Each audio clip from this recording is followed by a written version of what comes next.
Hey guys, how are you all? Welcome back to my channel. Today we will see what if Naruto owns store in Bleach.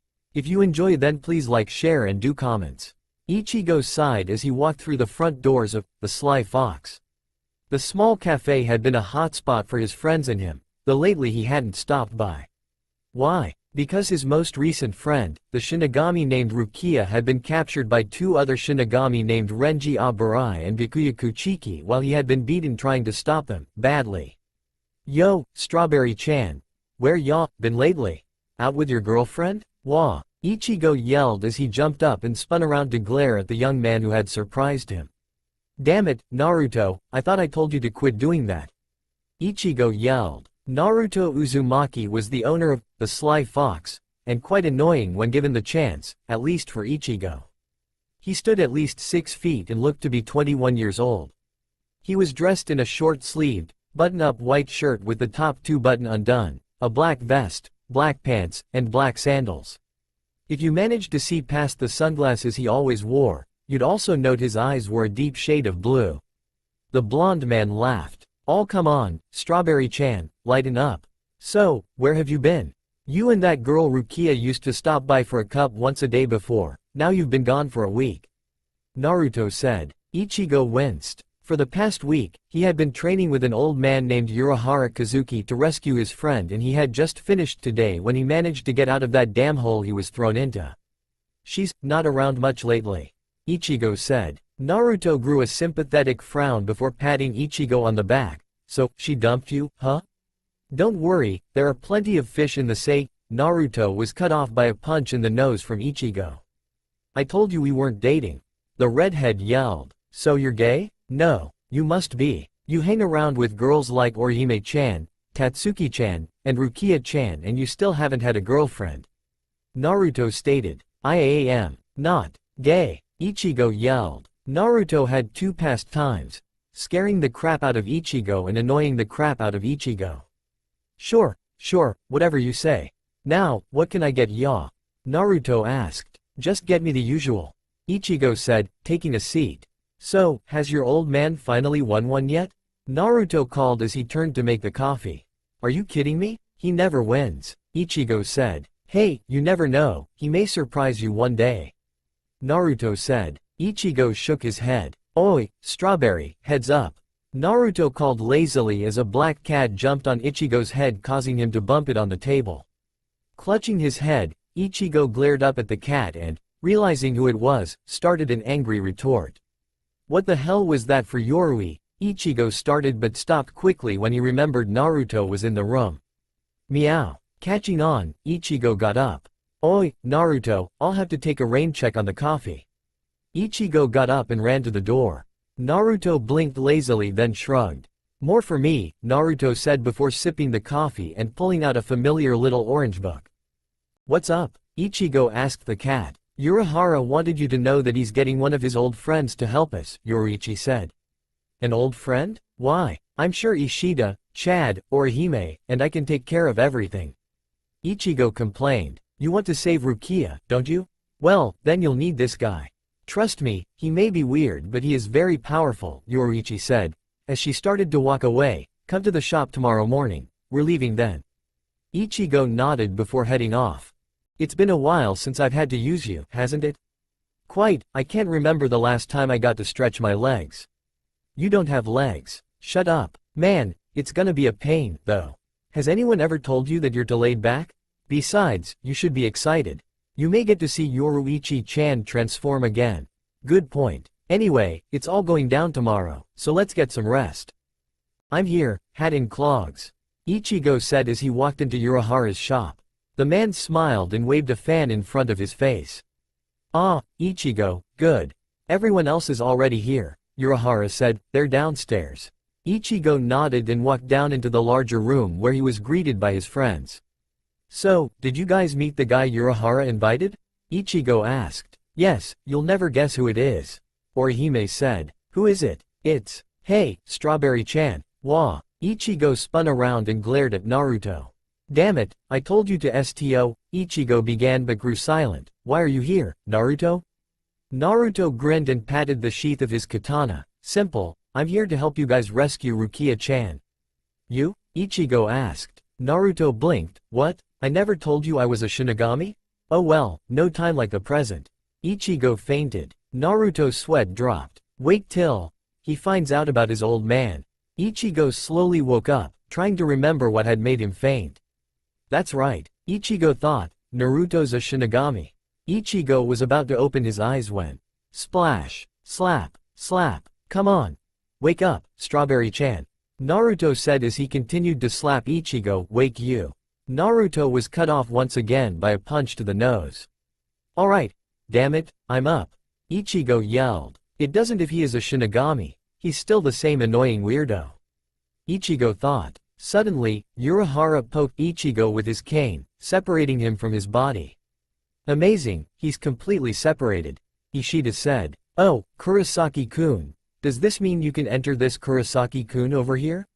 Orihime asked. Oi, quit poking me. Ichigo yelled. Yeah, that is my body, too. Don't touch it, yelled a small lion plushie as he popped behind Ichigo. Kon, why are you here? Ichigo asked while Ishida and Orihime looked shocked. A stuffed animal talking? They both thought. You're asking me, why? I'm coming with you, of course. I'm a man, and as such I will brave any difficulty and reach Seiragi.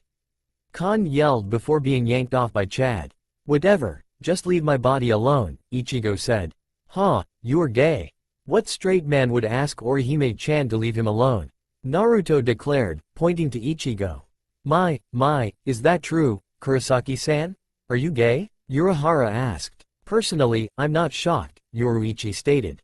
Suddenly, Yoruichi was lifted off the ground by Naruto. Yoru-chan, it has been so long tilde. Naruto exclaimed as he cuddled the cat. Yoruichi giggled. It's nice to see you too, Naruto-kun. Are you gay, Kurosaki-kun? Orihime asked. I am not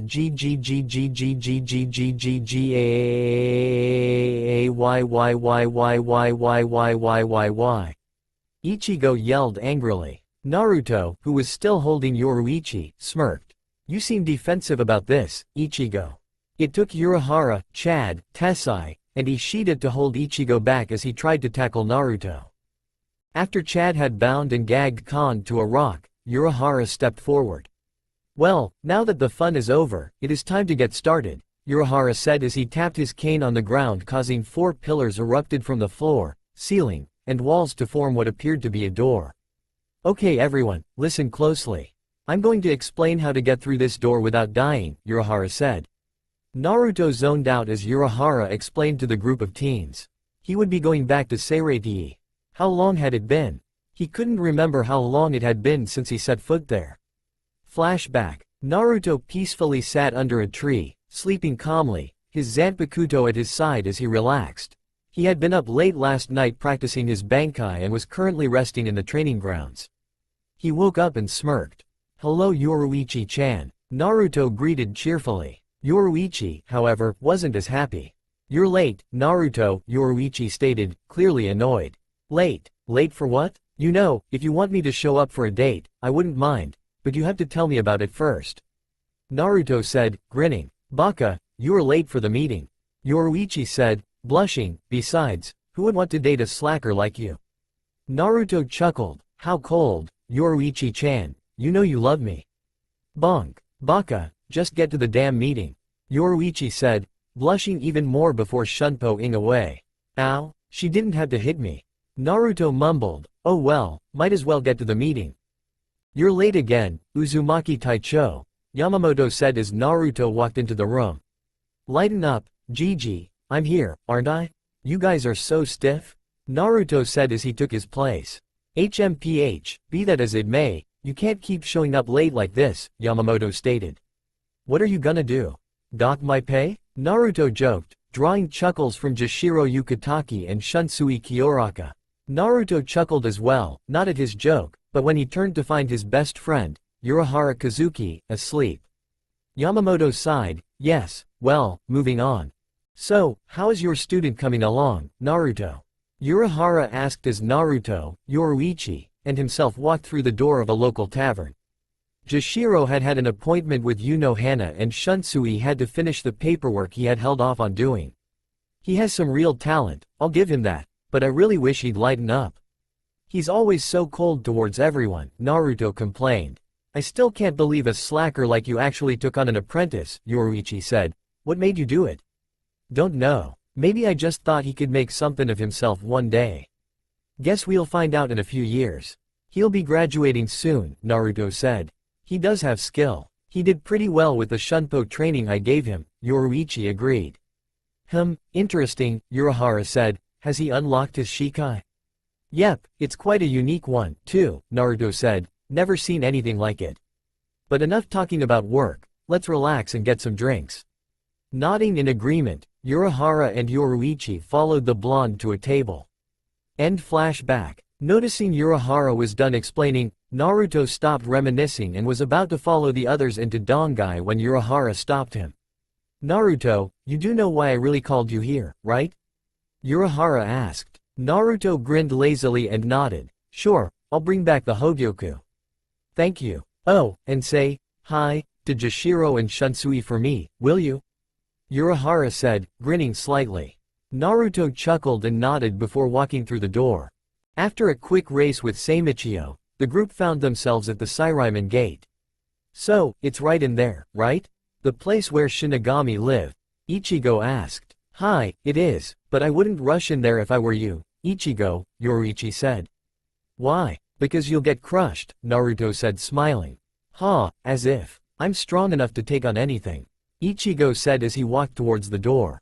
Oi, Ichigo, look up. Ishida called to him. Ichigo looked up and saw a giant, falling right towards him. Wah! Ichigo yelled as he scrambled back, barely avoiding the giant as he hit the ground. Told you so, Naruto called. Shut up, Naruto. Ichigo yelled. Who is that? Orihime asked while Chad looked on in interest. That is Jidenbu, guard of the Sairyman Gate. Yoruichi explained. He is one of the elite in Soul Society. Naruto said chuckling, and Strawberry-chan just challenged him by approaching the gate. After all, he has been the guardian for over 300 years, Yoruichi said. We'll have to retreat for now and think of a plan. Hey, didn't you hear me? Yoruichi yelled as Orihime and Chad rushed off to help their friend. There is no point in telling them to stop, Yoruichi-chan, Naruto said. It'll all come down to a one-on-one fight anyway. And he was right. After learning that all duels in Soul Society were supposed to be one-on-one, Ichigo proceeded to fight the behemoth. The fight didn't last long either, as most of Jidenbu's attacks proved useless against Ichigo. With his final attack, Jidenbu slammed his two hammers down on Ichigo, only for it to be blocked and himself pushed back. Jidenbu looked at his broken axe and began to tear up. My axe, you broke it. Jidenbu yelled as he started to cry. Ichigo's sweat dropped and looked back to his friends to find that they were as confused as he was. Well, except for Naruto who was reading some orange book. Sorry about your axe? Ichigo comforted the giant. You are such a great guy. I was your foe and you're still so nice to me. I was defeated, both as a man and a fighter. Not in 300 has anyone defeated me. You're the first. I, Jidenbu, grant you permission to enter the gate. Jidenbu said, standing up. Really? Ichigo asked as his friends walked towards the pair. Sure, but be careful, the warriors inside are all tough, Jidenbu said as he turned and lifted the gate up. Behind the gate was a white-haired man with a large smile on his face. You're supposed to guard the gate, not open it up for people, Jidenbu, the man said. Who is this guy? Ichigo asked. Ichimaru Jin, Taicho of the 3rd Division. Jidenbu said. Jin drew his sword and slashed off one of Jidenbu's arms. What did he? Ishida mumbled. Jidenbu struggled to keep the door open, but his strength was slowly decreasing. Oh, you can keep the gate open with just one arm? No wonder you're one of our elites, Jin said. However, you're still a failure as a guard.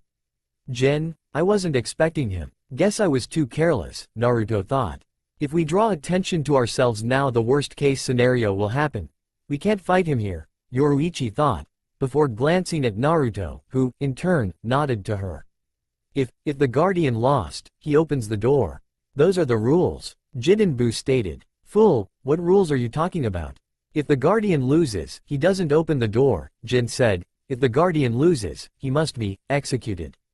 Jin readied his sword and was about to attack again when Ichigo's sword clashed with his.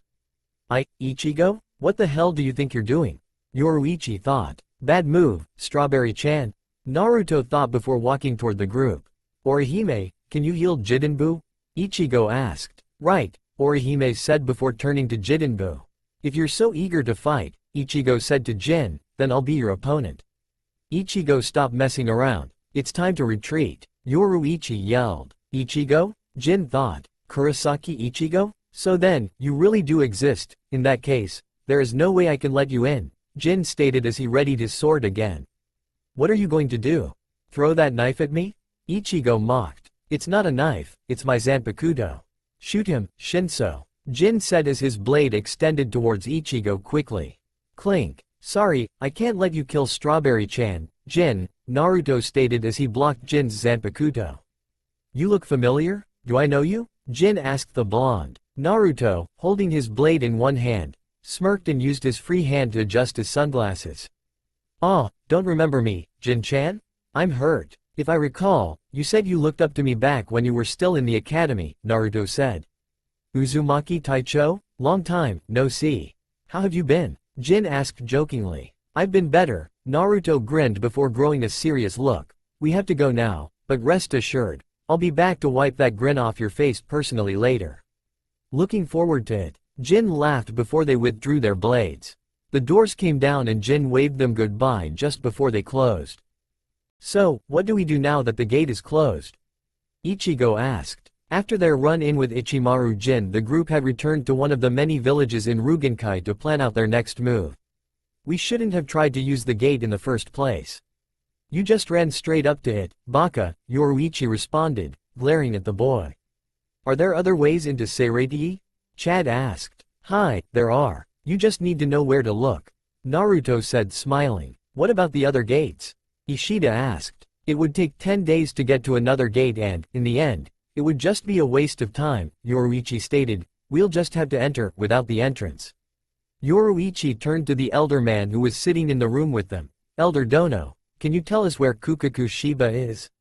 Kukaku Shiba, are you planning to enter the city that way? The elder asked, shocked.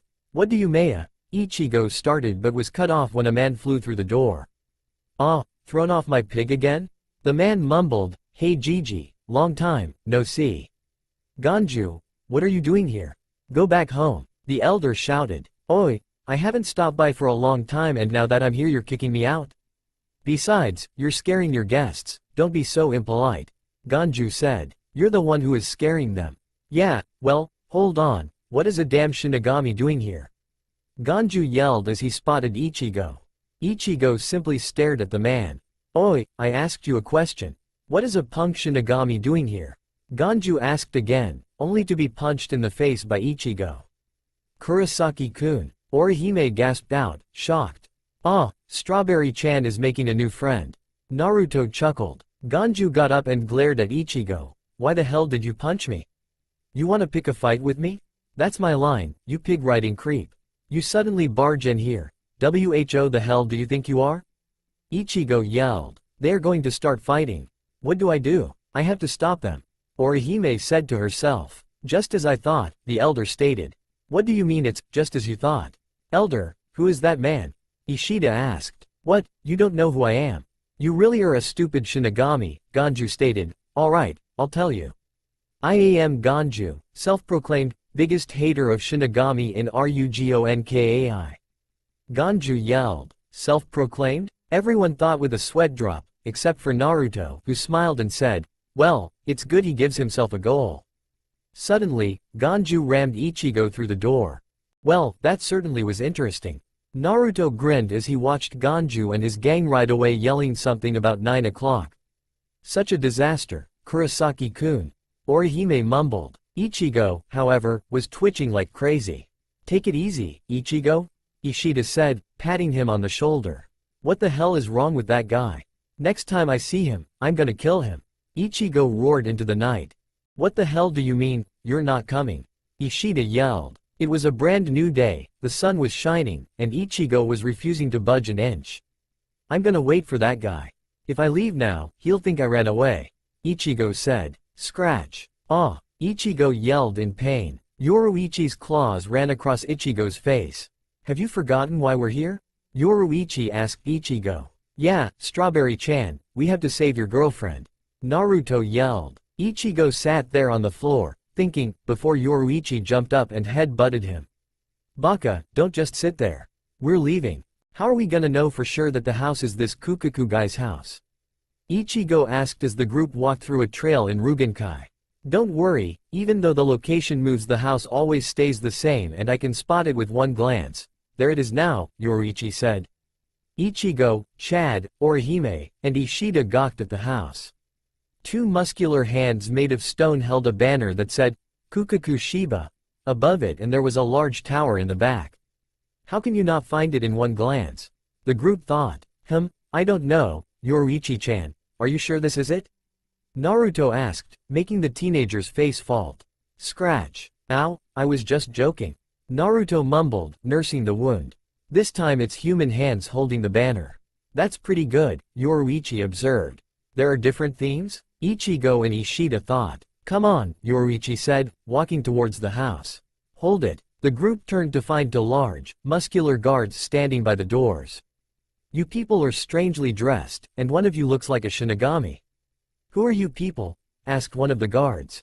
A bunch of suspicious people? We, Koganehiko and Shiruganehiko, will not let you pass. Koganehiko stated. Leave or die, yelled Shiruganehiko. Relax guys. We're just here to see Kukaku-chan. Naruto chimed in, adjusting his sunglasses. Naruto Dono? Yoruichi Dono? Is that really you? Yes, Yoruichi replied, we need Kukaku's assistance. Please wait here for a moment, Koganehiko said as he turned to a door, knocking on it. Is it Koganehiko? Was the reply. Yes, Koganehiko answered. We have some rare guests, then? Open the door. Yes, Koganehiko said before opening the door. There, in the middle of the room, was a woman with one arm. It's been a while, Yoruichi, and you. Kukaku yelled as she pointed to Naruto. Hello Kukaku-chan, how's it been? Naruto asked nervously. I'm going to kill you. Kukaku yelled as she ran towards the blonde. Ah, Kukaku, you can kill Naruto later. For now, we have come to ask a favor, Yoruichi said. Of course you have, you come here every time you need a favor, don't you? Kukaku said, is it complicated? I think it is, Yoruichi said. It's been a while since it has been. Hey, alright, tell me. I love complicated stuff. Who are those kids? Kukaku asked. Allow me to explain, Yoruichi began. Alright, I understand. Since Urahara is a part of this, I can't really say no. I'll take the job, Kukaku said. Really? Yoruichi asked. Yes, but just because I trust you and the slacker over there, Kukaku said, pointing to Naruto and Yoruichi, doesn't mean I trust those kids, so I'll have one of my men escort them. Very well then, Yoruichi stated. Thank you, Kukaku-chan. Naruto said, sweat dropping when Kukaku turned to glare at him. Don't think this means you're off the hook. You're still dead, Kukaku yelled. What did you do to make her so angry, Naruto?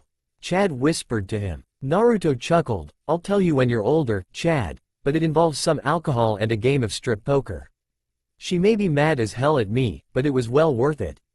Chad, Ichigo, and Ishida blushed. Yoruichi shook her head and sighed, and Orihime, being the innocent girl she was, didn't understand what Naruto meant. Here is my worker now, Kukaku said as the sliding door opened. Hello, my name is Ganju Shiba, pleased to meet you. Ganju said, grinning with his eyes closed. Well, it's a small world, huh?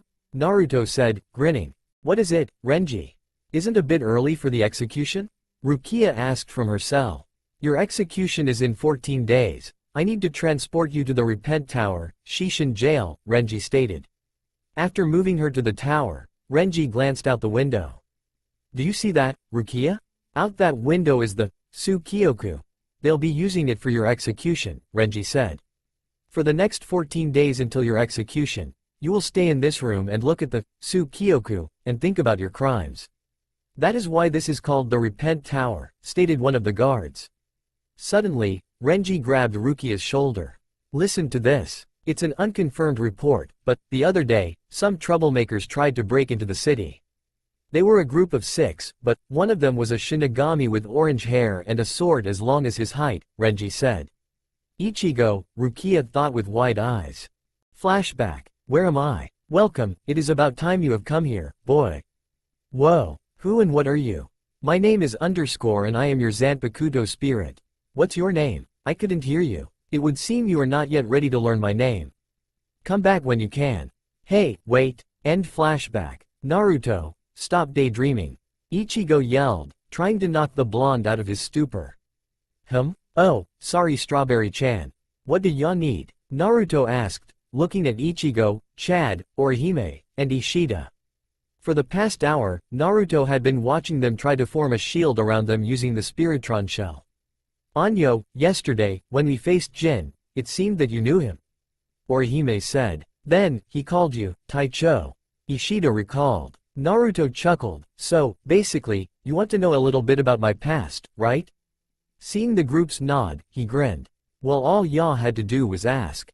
Now where to begin? How about I started when I first came to the Soul Society? Naruto took the group's eager look as a, yes. It happened so long ago, but I can remember it perfectly. Flashback. What happened? Naruto asked as he sat up groggily. You died. What? Who are you? Naruto asked as he glanced up at the person before him. It was an old man, but despite his age, something told Naruto he was much stronger than he appeared. My name is Yamamoto Genryusai Shigekuni, Taicho of the First Division. And you, my confused soul, are dead, Yamamoto said. I'm dead? Naruto asked. Yes. Exactly how, I do not know, but from the looks of the devastation in this area, it was quite a gruesome fight. Tell me, how did you die? Yamamoto asked. Naruto began, but paused. How did he die? A good question, one he didn't know the answer to. I don't know, Naruto said honestly. I see. Oh well, I guess that it will just be one of life's many mysteries, and who knows? Maybe the secret will reveal itself in time. So boy, have you any idea why I'm here?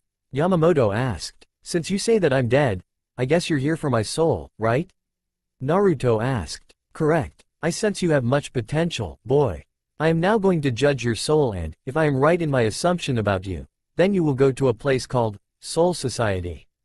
I will meet you when you get there. I have something I think you will be interested in to show you, Yamamoto said. Are you ready?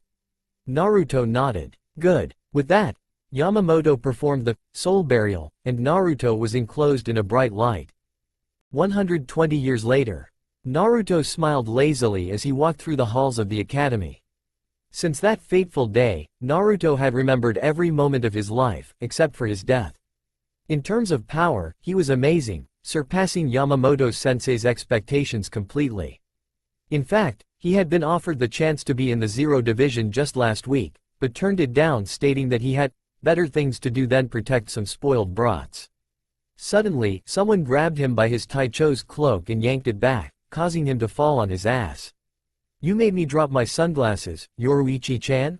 Naruto said as he picked them up, before turning to see the Flash Goddess glaring at him. Where were you? Yoruichi asked. Where was I? Why, right here. Where were you? Naruto asked, confused. At the Taicho's meeting. Honestly Naruto, I can't keep covering for you. I don't know why I even do it in the first place. Yoruichi sighed, massaging her temple. Because you love me, Naruto said, grinning. Bonk. Ouch. Naruto mumbled, nursing a rather large bump. Why are you at the academy, anyway? After your time here you said you'd never come back to this hellhole.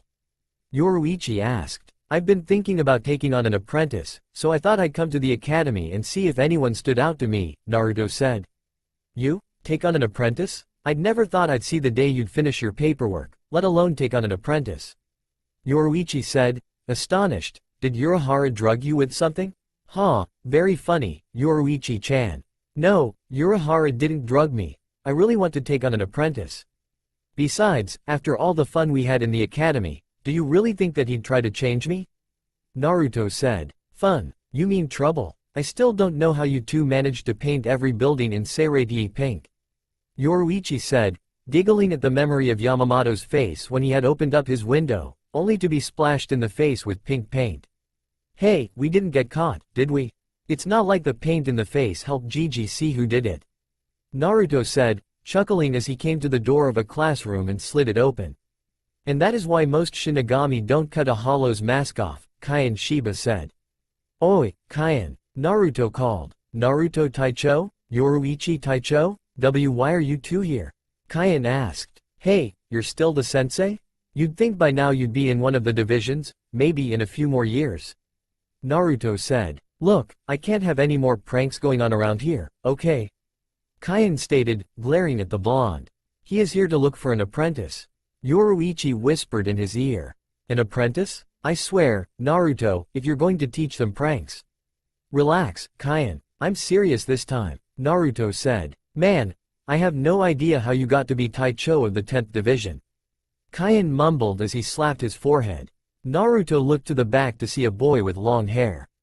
Smiling, Naruto walked up to the boy, ignoring the murmurs of the students.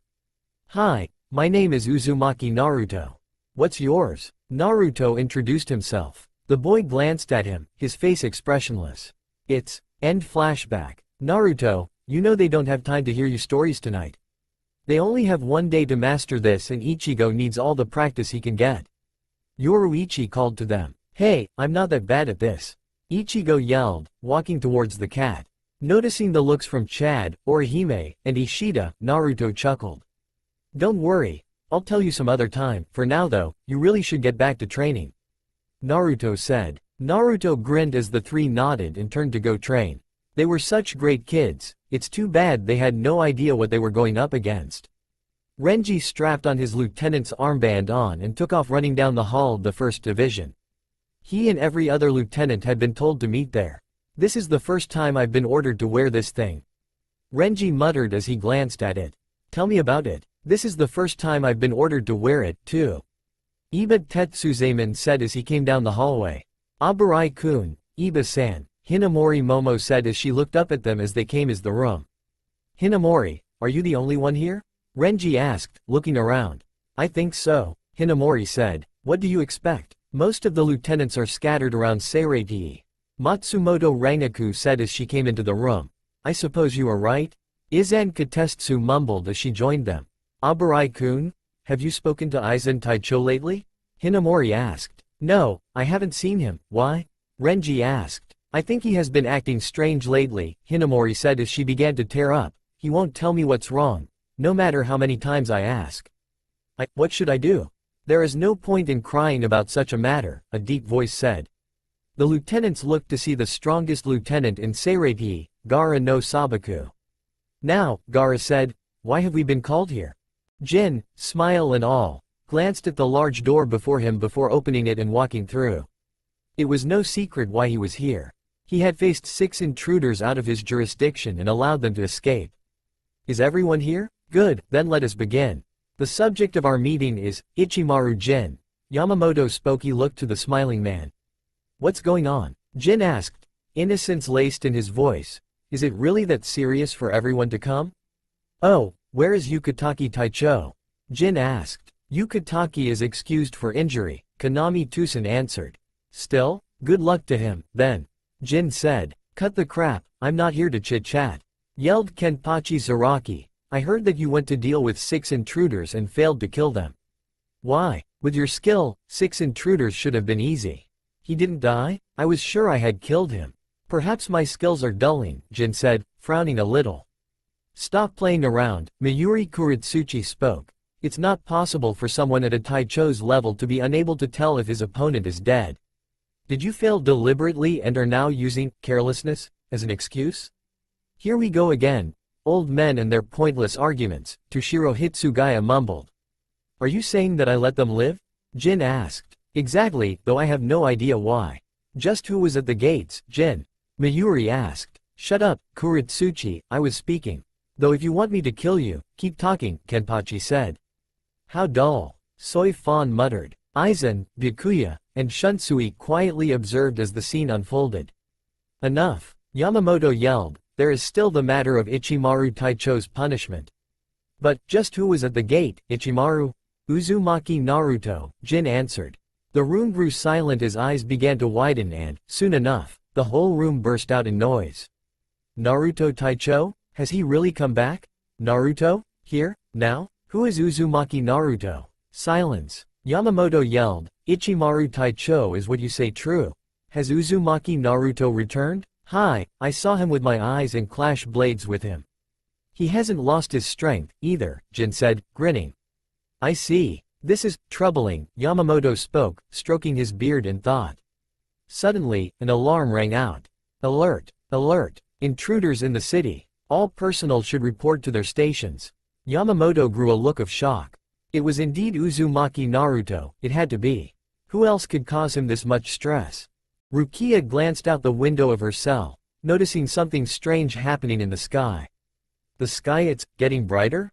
Rukia stated, shocked. 15 minutes before the alarm. So, we're all set then?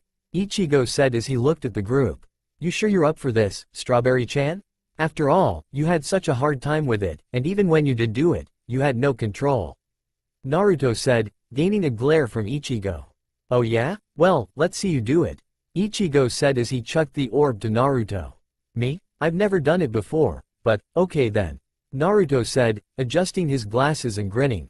Naruto twirled the orb on one finger and, in barely a second, had a large shield around him. Hey, it's not so hard. Naruto exclaimed to a crestfallen Ichigo. Can you do it, Yoruichi-san?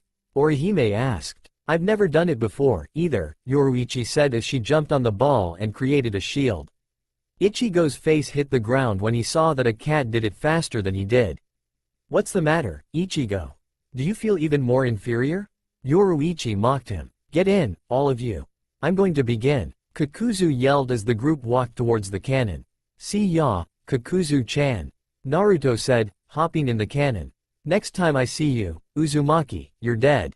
You hear me? Dead, Kakuzu yelled. Soon, the group was flying towards the Shikanmaku barrier on a collision course. We're going to crash, Orihime yelled. It can't be avoided. Channel all your energy into the orb. Make it as hard as possible. Yoruichi shouted. Naruto smirked as he felt the group hit the seal. Seireiti, it looked just as he remembered it, well except for all the shocked Shinigami staring at them. Flashback. So, this is Seireiti?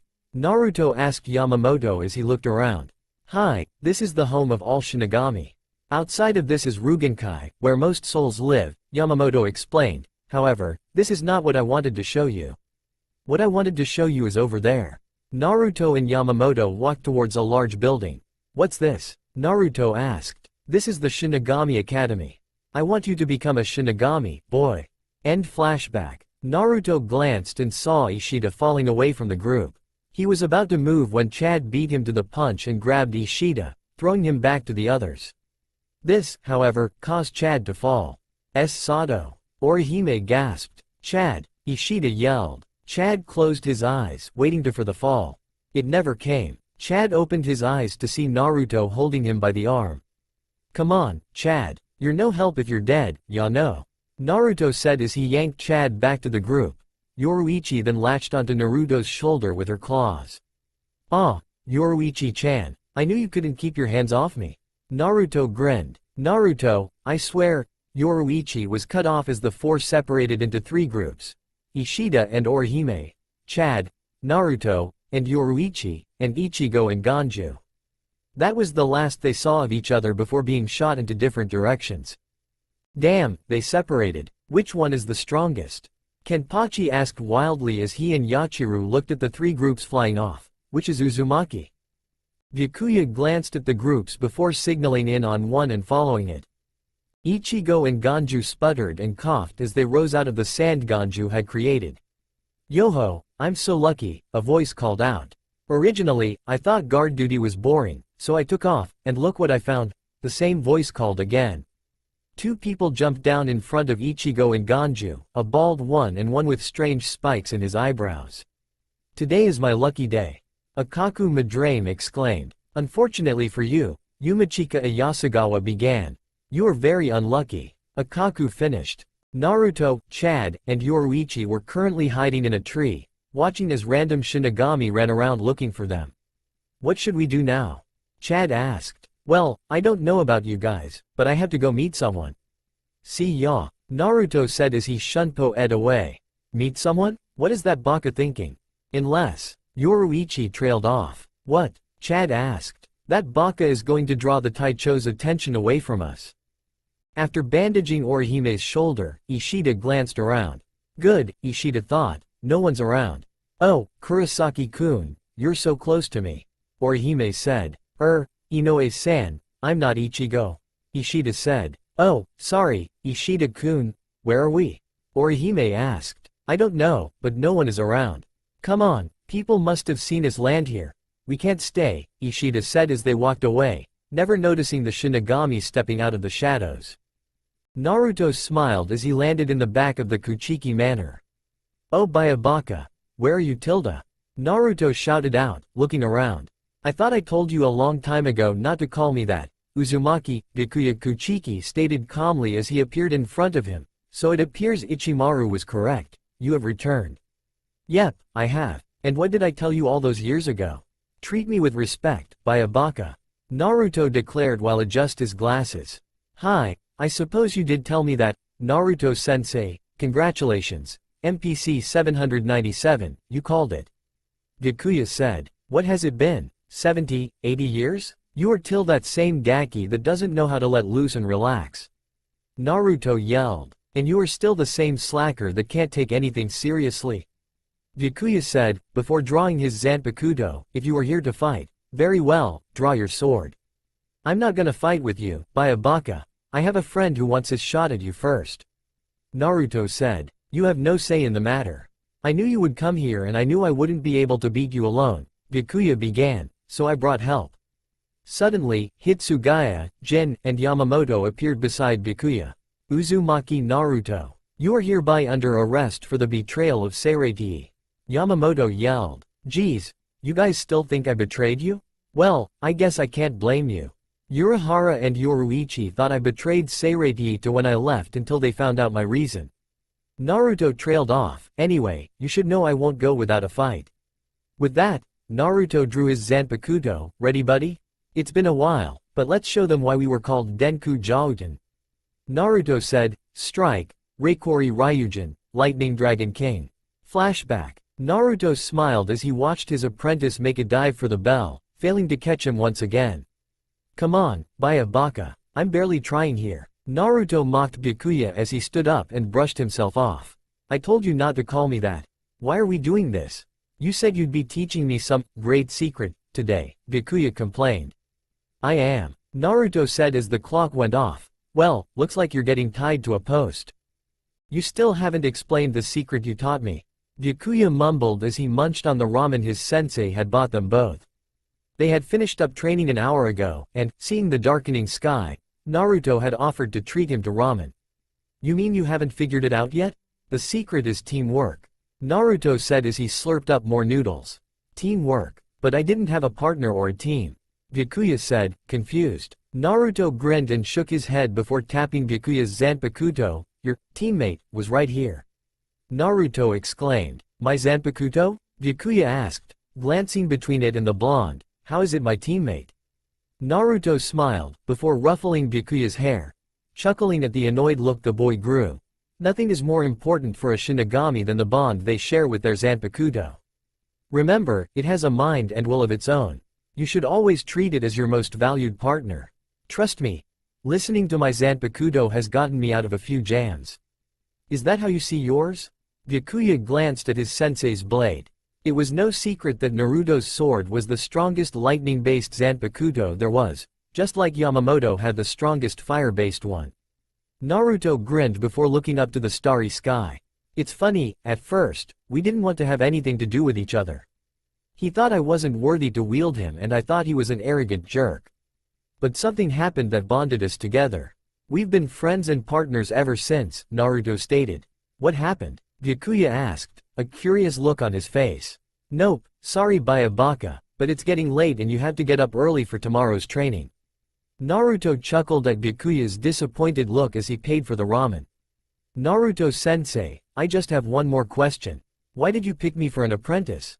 Byakuya asked. Hey, you know, I've been thinking about that, Naruto said. Looking to the sky once more, I think I finally know why. Back when I was alive, I had a friend who I considered a rival and a brother. His name was Sasuke Uchiha. Actually, you kinda remind me of him. But, anyway, he got so caught up in getting power and revenge that he got started down the wrong path. When I saw you that first day, I recognized that look on your face. It's one Sasuke and I used to wear. You were lonely. I didn't want you to go down the same path he did. You're better than that. That answer your question? Byakuya nodded, contemplating the new information. Good, then meet me here tomorrow at 9 a.m. sharp. Naruto said as he walked away. Had he looked back, he'd have seen the small smile that broke out on Byakuya's face. End flashback. Byakuya shook the memory out of his head as he looked at his former sensei's shikai. It was black, the hilt seemed to be a dragon's claw, and at the end of the handle was a roaring dragon. The most striking feature, though, was that the handle seemed to be made of scales. Pick on profile. So, who's first? Naruto asked, as he pointed Ryujin at the group. Akaku started to dance on his toes before he slammed his feet down and held out his sword. Ichigo and Ganju stared at the man, still knee-deep in Ganju's sand. What the hell are you two still doing in there?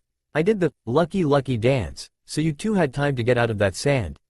But you two just stared at me. Ugrateful creeps. Akaku yelled. What's up with him? Ichigo asked. Hey, Ganju whispered. Let's get the hell out of here. What? Now is not the time for more of your stupidity. Ichigo said. You're the one being stupid. Their spiritual strength is much higher than a normal Shinigami. Ganju retorted. What are you two arguing about? Akaku asked as he looked at the pair. Oh well, go ahead and argue. Nothing can change your upcoming demise, anyway. But if we keep waiting, someone will come and steal our kill, Yumachika said. Okay, I'll give you a limited amount of time to argue. You have until I finish my next dance. Akaku said. I don't care. I am running. If you want to fight, have fun doing it alone. Ganju yelled as he started to run away. What is he doing? Are you two splitting up? Akaku asked Ichigo. More or less. Ichigo mumbled as he got out of the sand. Damn it, Yumachika. Akaku said. Affirmative. Yumachika said before taking off after Ganju. Akaku turned to Ichigo with a smirk on his face. Hey, Akaku said, I have a question. Why didn't you run away, too? That guy noticed we are stronger and ran off, which I thought was a smart decision. If you really are stronger than me, what would be the point in running? You'd have caught me, however, if you're a weakling, I can simply kick your ass and move forward. That's what I thought, Ichigo said, placing his hand on the handle of Zangetsu. I see. You're not as stupid as I thought, Akaku said, grabbing his Zanpakuto. Suddenly, Akaku sprang forward, bringing his sword down on Ichigo. Ichigo, seeing this, took a step back and slashed at Akaku with Zangetsu. Akaku grabbed his sheath and blocked Zangetsu at its hilt. He's using the hilt? Ichigo thought, shocked. Akaku stomped on his sheath and sent him up into the air. Ichigo readied his blade and fell towards Akaku as they both slashed at each other. Blood was thrown in the air and the two panted slightly. Hey, what's your name? Akaku asked, ignoring his bleeding head. Kurosaki Ichigo, Ichigo said, also ignoring his bleeding head. Kurosaki Ichigo, huh? Nice name. My name is Akaku Madrame, 3rd seed of the 11th division. Since we're both already bleeding, let's make this a good fight. Akaku declared. Naruto pointed Ryujin at the group and smirked. Strike them, Ryujin. You got it. Suddenly, 5 orbs of electricity surrounded the blade of Ryujin and began to take the form of dragons' heads. They then opened their mouths and fired lightning at the Taichos. Move, Yamamoto yelled as he and his subordinates jumped to the side. It won't work, Gigi. As long as you guys are holding your swords, you're a living lightning rod to Ryujin. Naruto shouted out. He smiled lightly as he looked at the dancing lightning. He hadn't always been so appreciative of it. Flashback. So, boy, you have returned. Are you finally ready to hear my name? Ryujin asked. Naruto looked up and took in the form of Ryujin. He was a long, blue dragon with long whiskers, 2 horns, and orange ridges running over his body. His most intimidating feature was not his long claws and fangs, but his glowing blue eyes which lightning was currently shooting out of. Pick on profile. Why, yes, I am. So, what is your name? Naruto asked. My name is Ryujin, Reikori Ryujin. Ryujin declared. Well, Gaki, did you hear it that time? Yeah, your name is Ryujin. Naruto said happily. He did it. He had met his Zanpakuto spirit. Good, it is about time. I have waited far too long for you, Gaki. Are you truly so pathetic that it has taken a year since our first meeting to hear my name? Ryujin roared. Hey, I wasn't even in the academy when I met you the first time. I'm one of the few to ever unlock their Shikai this early. Naruto yelled. Insolent fool. Do you know who you are talking to? I am Raikuri Ryujin, king of all Raiju, thunder creatures. I do not know what cruel deity above me has summoned me to be your Zanpakuto spirit, but I will not be disrespected, boy. Ryujin yelled. Yeah, well I'm Uzumaki Naruto, you overgrown lizard, and I'm the one holding the sword. I never give respect to anyone just because of some damn title. If you want my respect, put your money where your mouth is. Naruto yelled back. And that was the start of their beautiful friendship. End flashback. Naruto rolled to the side as Hitsugaya tried to strike him with Hiranmara and then jumped up as a large flame came waving towards him, courtesy of Yamamoto's Ryujin Jaka. Aiming Ryujin downward, all 5 dragon heads came together to form one large head at the tip of the blade and, with a mighty roar, it opened its mouth and fired a large lightning bolt at Hitsugaya. Hitsugaya, knowing he couldn't block with his metal blade, tried to use Hiranmara's ice to intercept it, only to be shocked. Hey, shocked. It's a pun. Okay, I apologize, that was terrible. When the lightning maneuvered around the ice and struck him, leaving him temporarily paralyzed. You know, for my replacement, you sure do seem uptight, Hitsu-chan.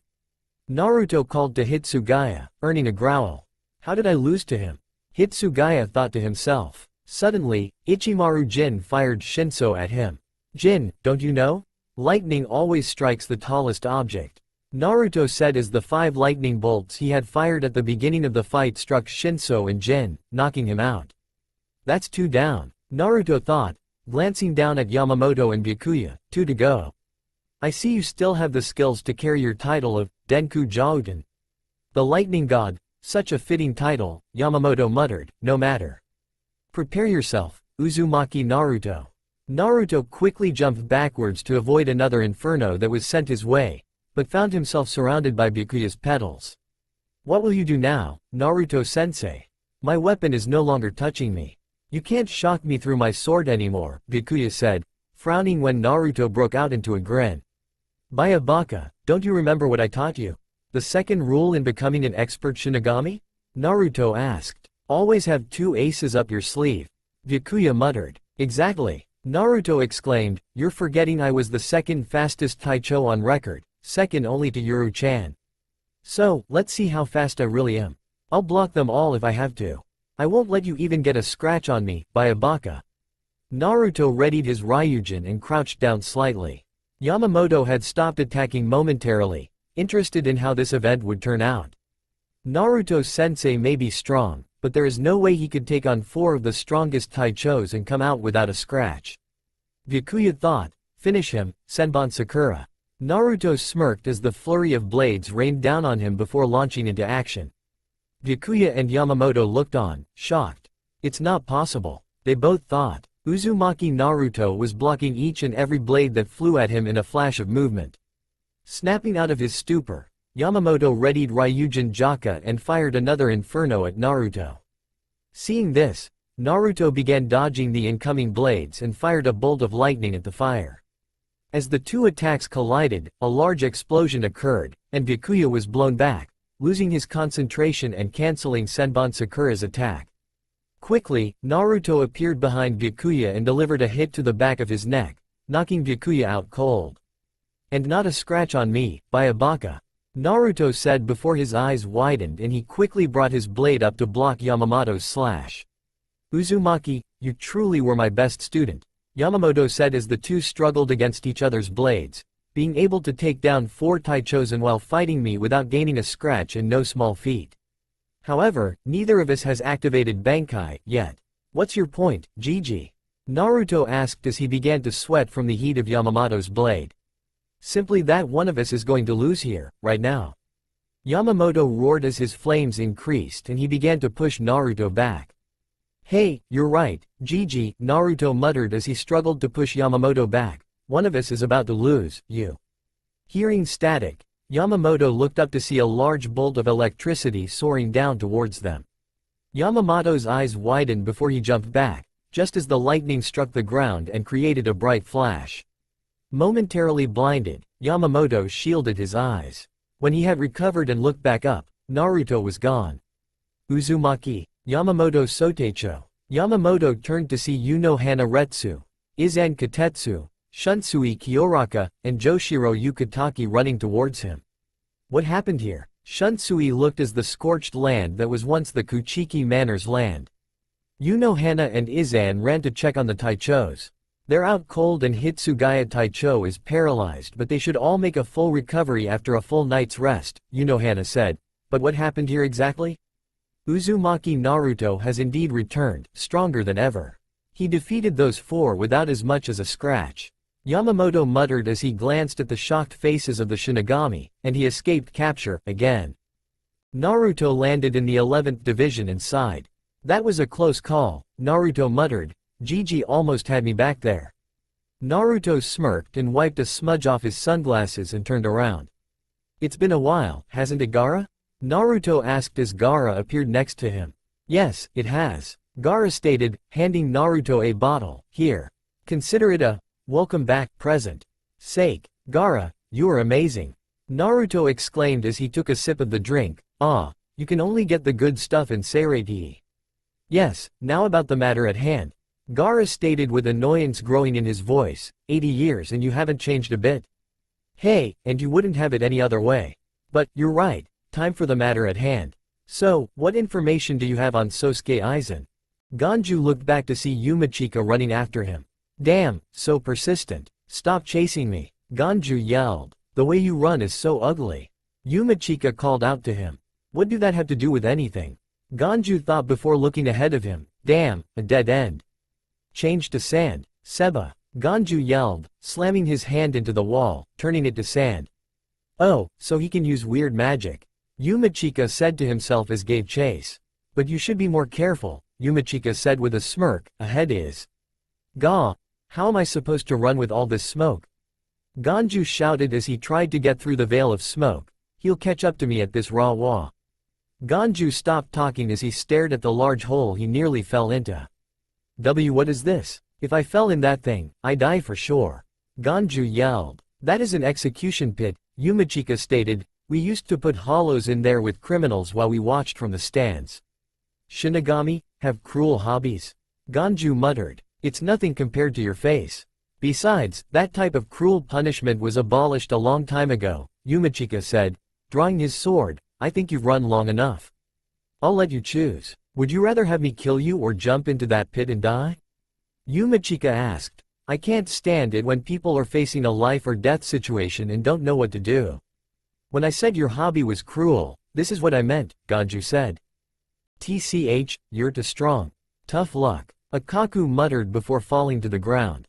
Damn you, that's my line, Ichigo panted lightly, glancing at the cut on his arm. Akaku had been stronger than he had expected, there was no doubt about that. Still, it was nothing he couldn't handle. Oi, I have a question, Ichigo said, glancing at Akaku. I thought you might, what do you want to know? My birthday? Akaku mocked. Where is Kuchiki Rukia being held? Ichigo asked. Kuchiki? That girl on death row? Why do you want to know? Akaku asked, surprised. I'm here to rescue her. Ichigo said, jerking his thumb towards himself. Rescue her? How many of you are there? 7, 8 maybe? Akaku spoke, shocked. 6 people and a cat, Ichigo answered. A cat? You really think you can rescue her with 6 people? Akaku asked, shocked. Yeah, Ichigo replied. Ha ha ha ha ha ha ha. How's that possible? Are you guys all stupid? Akaku laughed, before cursing as his wound opened up. Shit. I laughed too hard. Baka, Ichigo said, so are you going to tell me or what? Go south from here and you'll find the main offices for the Gode 13. West of those offices is a tall, white tower. She's probably in that tower, Akaku said. Really? Ichigo asked, staring warily at Akaku. You think I'm making this up? Who's the one on the ground, me or you? Akaku pointed out. Ichigo nodded and stood to leave when Akaku stopped him. Oi, I have a question for you, now. Akaku called out as Ichigo turned around. Who is the strongest in your group? Is it you? No, it's not me.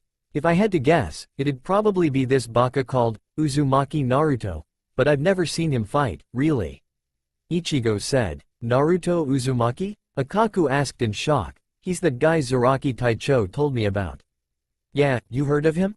Ichigo asked. Only a little, nothing big, Akaku lied. Kenpachi had told him tales about how strong Uzumaki Naruto was. Kenpachi had even called him the best fight he had ever had. Well, see ya, Ichigo said as he walked off. Oi, watch out for a guy named Kenpachi Zaraki, you'll know him when you see him. Akaku warned. Another dead end? Kenpachi Zaraki yelled as he glared at the wall. Ken-chan has a lousy sense of direction tilde. Yachiru giggled from his shoulder. It's because of your intuition. Forget it, let's try another way. Uzumaki has to be around here somewhere. Kenpachi said turning around. Uki doki tilde, Yachiru said as they walked off. Orihime chose this moment to poke her head over the roof of a nearby building. Are they gone? Ishida asked. Yeah, Orihime mumbled, he felt strong, good thing he didn't see us.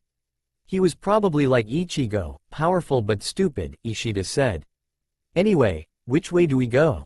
Ishida asked. That way. I see a large tower over there.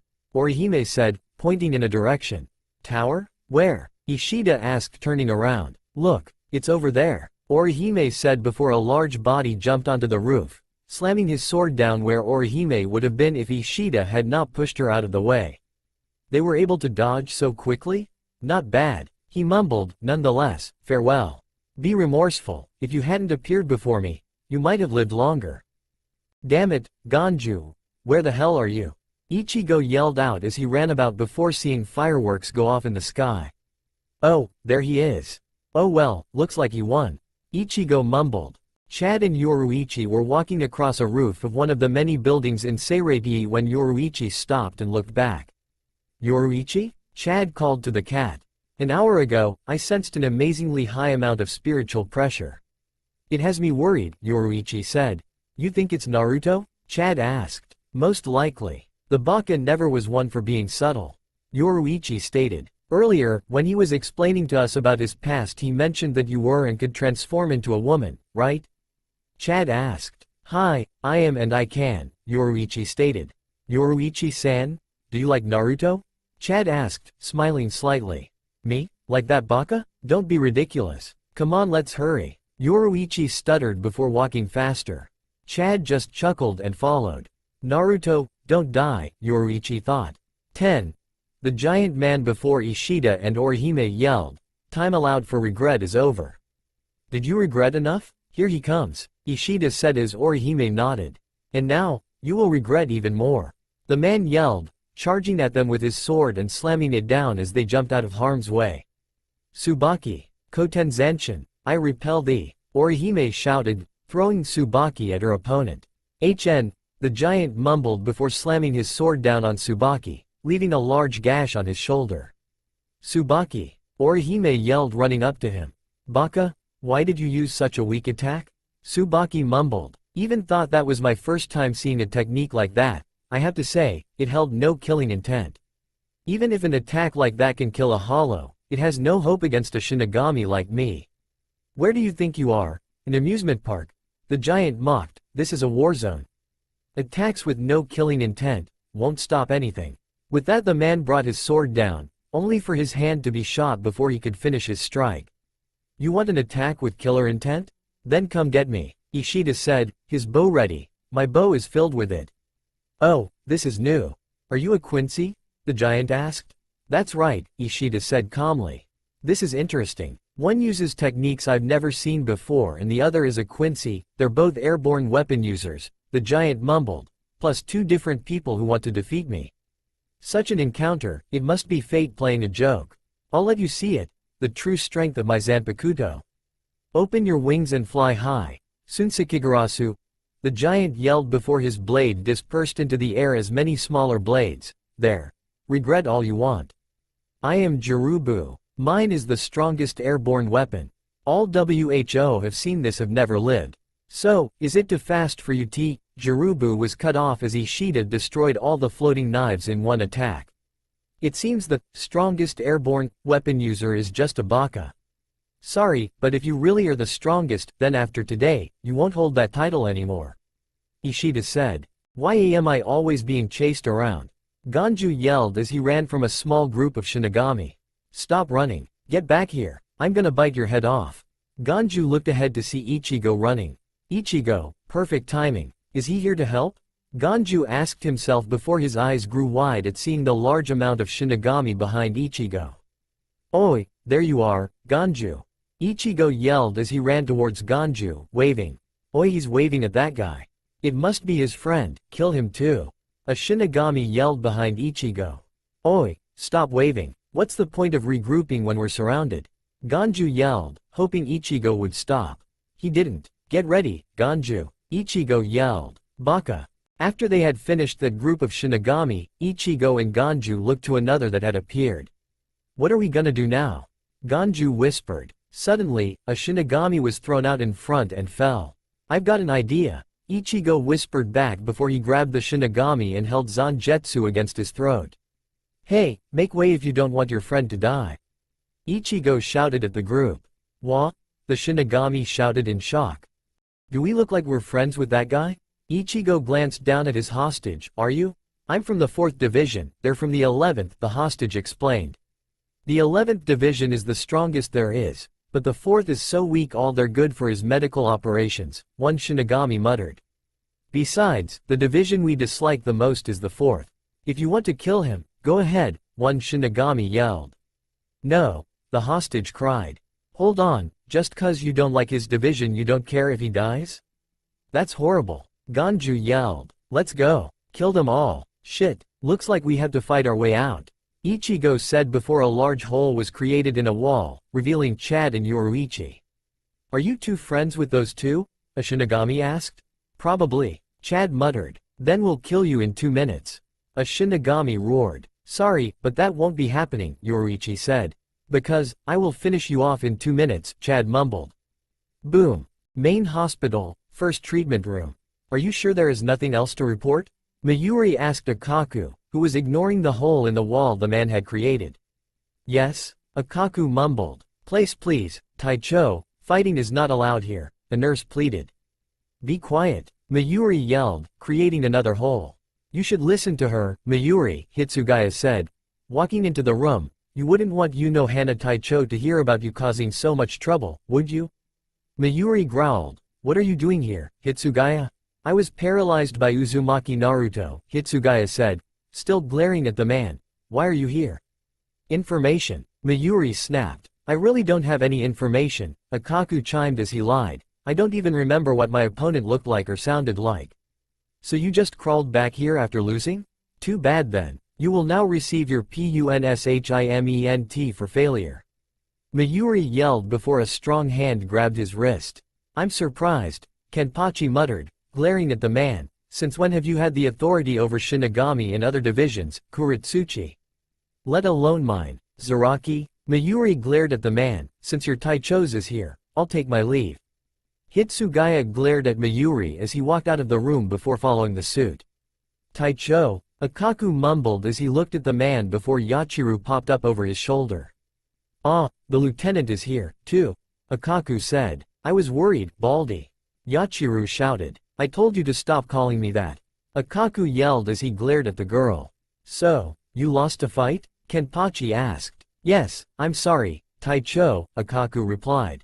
Was he strong? Very. He has orange hair and a sword as long as he is. He is heading to rescue that girl. I told him to watch out for you, if he remembers what I said, Akaku muttered, looking away. It will be a great battle if you two meet. He will probably get stronger. By the time you see him, he could be even stronger. Is that so? What's his name? Kenpachi asked, grinning. My name is Hanataro Yamada. Hanataro greeted, bowing to Ichigo and Ganju. The three hadn't wasted any time in running away when the Shinigami were distracted, and did not see Chad or Yoruichi. You're our enemy, why are you introducing yourself? Ganju asked. That's true, Hanataro muttered. Why did you take him with us? Ichigo asked Ganju. It was an accident, Ganju yelled. Anyhow, we know Rukia is in the White Tower, but which road should we take to get there? Rukia? Hanataro asked. Shut up, we're strategizing. Don't interrupt, Ichigo snapped. When you said, Rukia, did you mean Kuchiki Rukia? Hanataro asked. Ichigo and Ganju turned to him. If you are trying to get to that tower, I know a shortcut. To Ryutana. I hope this next scene will help clear up a little of the confusion about Gaara for you. I never said he was in the 11th division, I just said he met Naruto there. From the 11th division, 3rd seat Madara Makaku and 5th seat Yasugawa Yumachika have been withdrawn due to injuries. 1st Division Lieutenant Gaara read from the paper to his fellow lieutenants. Also, the 11th Division, besides Zaraki Taicho and Yachiru, has been completely wiped out. The 11th Division? Kira gasped out. No way, Hinamori muttered. The intruders only came a few hours ago, that's a lot of casualties. Hisagi muttered. Also, Gaara added, a member of the 4th Division has been kidnapped. The 4th seat of my team also lost contact with us, Iba said. Please send someone to check on him at Block West 20. 4th seat? Isn't that Jirubu? Matsumoto asked. He's fallen, too? Hisagi asked, shocked. It's likely, Iba muttered. There is more, Gaara spoke, gaining the attention of everyone in the room. A list of defeated Taichos. Taichos? These guys defeated a Taicho? Renji asked in shock. Who were they? Nanao asked, shocked as well. Gaara glanced down at the list, pretending to be surprised. Hitsugaya Taicho, Ichimaru Taicho, and Byakuya Taicho were all defeated by Uzumaki Naruto. The room grew silent. What is going on here? Who's this Naruto guy? Iba asked. What kind of monsters are these intruders? Hinamori muttered before turning to Renji. It seems the situation is getting worse, Renji. Renji? It was at this moment that everyone had noticed that Aburai Renji had left the room. Naruto looked at the view from the top of the tall, white tower he was currently sitting on. Seirei, it really hasn't changed, Naruto thought as he looked around. It's been a while, hasn't it? A deep voice said behind him. Naruto turned his head slightly to grin at Shunsui, who was laying there next to him as the two caught up sharing what was left of the bottle Gaara had given him. It has. So, how's Joshiro? Has he gotten any better? Naruto asked. Nope, he pretty much stayed the same with that sickness of his, though I doubt he minds the visits to Unohana's, Shunsui said. Naruto smirked and adjusted his sunglasses. Somehow, I don't think that Joshiro is the one getting the shots, if you catch my drift. Shunsui burst out laughing at that. You really haven't changed, Naruto. So, why have you come back? Shunsui asked. I'm just here looking for something and making sure these kids don't die, Naruto answered. I see, well, I better get going before Nanao-chan comes looking for me, see ya. Shunsui said before he shunpo-ed off. Naruto looked down and smirked as he watched Ichigo, Ganju, and Hanataro pop out of the ground. Now, time for a good show, Naruto said, finishing off his drink. There is no direct way into the tower. This is as close as I can get you, Hanataro said. Look, that's the Senzai-Q. Ichigo stared at the Senzai-Q. So that's where they're keeping Rukia, Ichigo thought, glaring at the entrance of the tower. Man, we're so close. But it is huge, we'll probably have to fight our way up there. Ganju muttered before noticing Ichigo's glare. What's up? Someone's there, Ichigo said. Suddenly, the group noticed a red-headed Shinigami guarding the entrance. Long time, no see, remember me? The Shinigami asked. Aburai Renji, Ichigo growled. So, you do remember me then?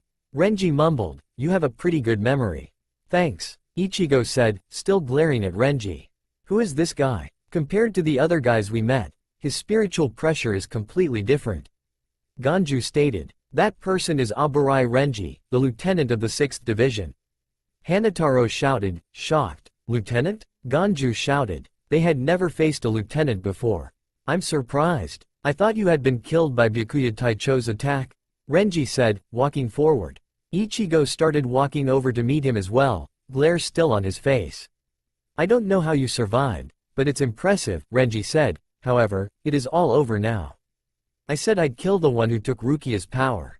As long as you're still alive, then her power cannot be restored. Didn't you take her away to kill her? What is the point in restoring her power now? Ichigo roared. I have to keep moving forward and you're in the way. Zanjetsu drawn, Ichigo charged at Renji who had drawn Zabumeru. Whether or not you progress depends on if you can defeat me or not. Come, if you have guts, don't you like to risk your life? Renji mocked him. Ichigo froze before growling and swinging Zanjetsu to meet Zabumeru. What does Ichigo think he's doing? It doesn't matter how strong he is up against a lieutenant. There is no way he can win. Ganju shouted. No, that may not be so. Look closely at Ichigo-san, Hanataro said as Ichigo pushed Renji back a good few feet against a rock wall. He is very strong. He completely overpowered Lieutenant Renji just now. What kind of person is Ichigo-san? Naruto smirked as he watched from above. Good question, kid. I think we'll find out soon. Naruto thought. Oi, Kurosaki, I have a question, Renji said. How do you plan on rescuing Rukia? Even if you defeat me here, there are still 11 other lieutenants and above that 13 Taichos. Can you defeat them all? Unless you can, there is no way to save Rukia. Can I do it? Ichigo restated Renji's question before looking Renji in the eyes with a glare. Of course I can. How many lieutenants there are and how many Taichos there are? What does that have to do with me? If they dare to get in my way, I'll defeat them all. Hey, how many fights have you had today? 2 life or death battles and this much confidence? Or is it because you have a different Zanpakuto? Had a little boost in power? Made you this arrogant? Renji roared and he pushed Ichigo back. Howl, Zabumeru. Zabumeru lashed out to clash swords with Ichigo as he was pushed back. It won't stop, Ichigo thought before he crashed into a wall. Hey, you think you know everything about me just because we fought once? Let me fill you in, Kurosaki. When any Shinigami at or higher than a lieutenant's level go to the human world, we suppress our power so we don't draw attention or create unnecessary disturbances. Renji explained as he walked towards the hole in the wall. Right now, my strength is 5 times strong than when we last met. Face it, it doesn't matter how strong you've gotten. It's near impossible for you to beat me. You say that this is your true power? Ichigo muttered as he stood and walked towards Renji, but your attacks are totally ineffective. Ichigo, ignoring his bleeding head, glared at Renji. Thank you for the information. If there are 11 more of you lieutenants, I should be able to handle them easily. Renji scowled. TCH, son of a... Oi, Ichigo, you okay? Ganju asked as more of Ichigo's blood hit the floor. You unbelievable, being able to stand after such a hit from Zabumeru. Hanataro muttered. Crap, Ichigo thought. Everything is so blurry. That hit was too damn hard. I can hardly stand. I lost too much blood when I fought Akaku. Is it really okay for you to be talking so big when you can't stand up straight? Renji asked, smirking before leaping into the air. It's over, Renji yelled as he brought Zabumeru down. Ichigo jumped to the roof of a nearby building to avoid the strike glaring at Renji as he charged forward and clashed blades with him again. This isn't good, he is being overwhelmed. Fighting a lieutenant like this. Hanataro said as he watched the two fight. Naruto frowned slightly and adjusted his sunglasses. How will you get yourself out of this mess, Strawberry-chan? Naruto thought. Aburai-kun disappeared? Kira asked as he and Hinamori stood in a hallway in the 6th division. Why? I don't know, we were at the meeting and then he disappeared. Hinamori said, then, I tried to find him and found this in his office. Hinamori held out Renji's lieutenant's armband to Kira. Kira looked at it with wide eyes. Do the Taichos know about this? Kira asked. No, I haven't reported it, yet, Hinamori answered. I was going to tell Aizen Taicho, but I don't want to get Aburai-kun in trouble. Since we don't know why he disappeared, let's not report it for now, Kira stated. But where would he go? Hinamori asked. I wish I knew. He has been very moody lately because of Kuchiki. I hope he's not doing anything foolish. Kira spoke solemnly. I'll go search for him. Hinamori looked at the sky as Kira walked off. Aburai-kun. Where did you go? Zangetsu and Zabumeru clashed and, once again, Ichigo was pushed back. You really are stupid. Do you want to save Rukia this badly? Renji asked as he sneered down at Ichigo. Baka, Ichigo panted out. I didn't say, I want to save her, I said, I have to save her. Don't make me laugh. Renji yelled as he brought Zabumeru down on Ichigo. Ichigo brought Zangetsu up just in time to block. It is your fault that Rukia lost her power. That is why her sentence is so heavy. Renji yelled, don't you get it? It's your fault that she is going to die. What right do you have to want to save her? Quit joking around already. It's my fault that Rukia is going to die. Ichigo mumbled, I know that already. That's why I have to save her. Naruto grinned from his perch, clapping his hands quietly. Bravo, Strawberry-chan, you're beginning to grow. Ichigo brought his Zangetsu up and blocked Zabumeru, knocking Renji back a little. Damn you. Renji yelled, slashing Zabumeru out. 1, 2, 3. Ichigo thought as he blocked.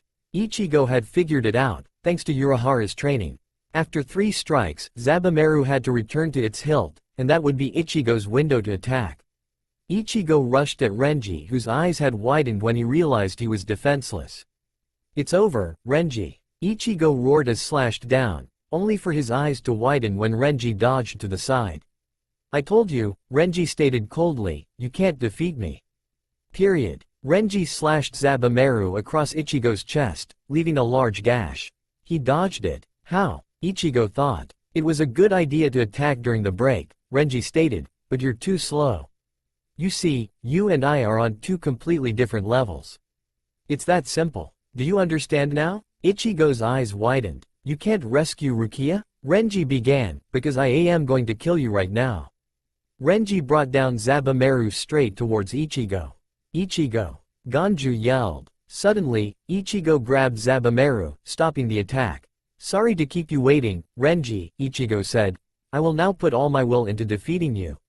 "What's with him?" Renji thought, jumping back. All of a sudden, Ichigo and Renji ran at each other, bringing their swords to clash once more. Suddenly, Zabumaru broke at the hilt. Zangetsu broke through, cutting a large gash in Renji. "Congratulations, Strawberry-chan," Naruto thought, grinning. Suddenly, Renji's hand shot out and grabbed Ichigo. "Kurosaki, I know that it is probably shameless for me to ask, but fighting to save Rukia is nothing but an impossible dream for me. Kurosaki, please, you have to save Rukia," Renji yelled before he collapsed. "Yeah?" Ichigo muttered before he collapsed as well. "Ichigo!" Ganju yelled as he ran to his friend. Hanataro following behind him. "Ichigo, are you okay? Can you stand?" Hanataro looked at Renji in shock. Lieutenant Abarai, lost, he thought. Hanataro then looked up and noticed a small group heading their way. "Ganju-san, someone is coming. It looks like a small group of 3, no, 4, 5? Hanataro called out in shock. It'd be bad if a Shinigami showed up now. "Take us somewhere deserted," Ganju yelled as he picked Ichigo up.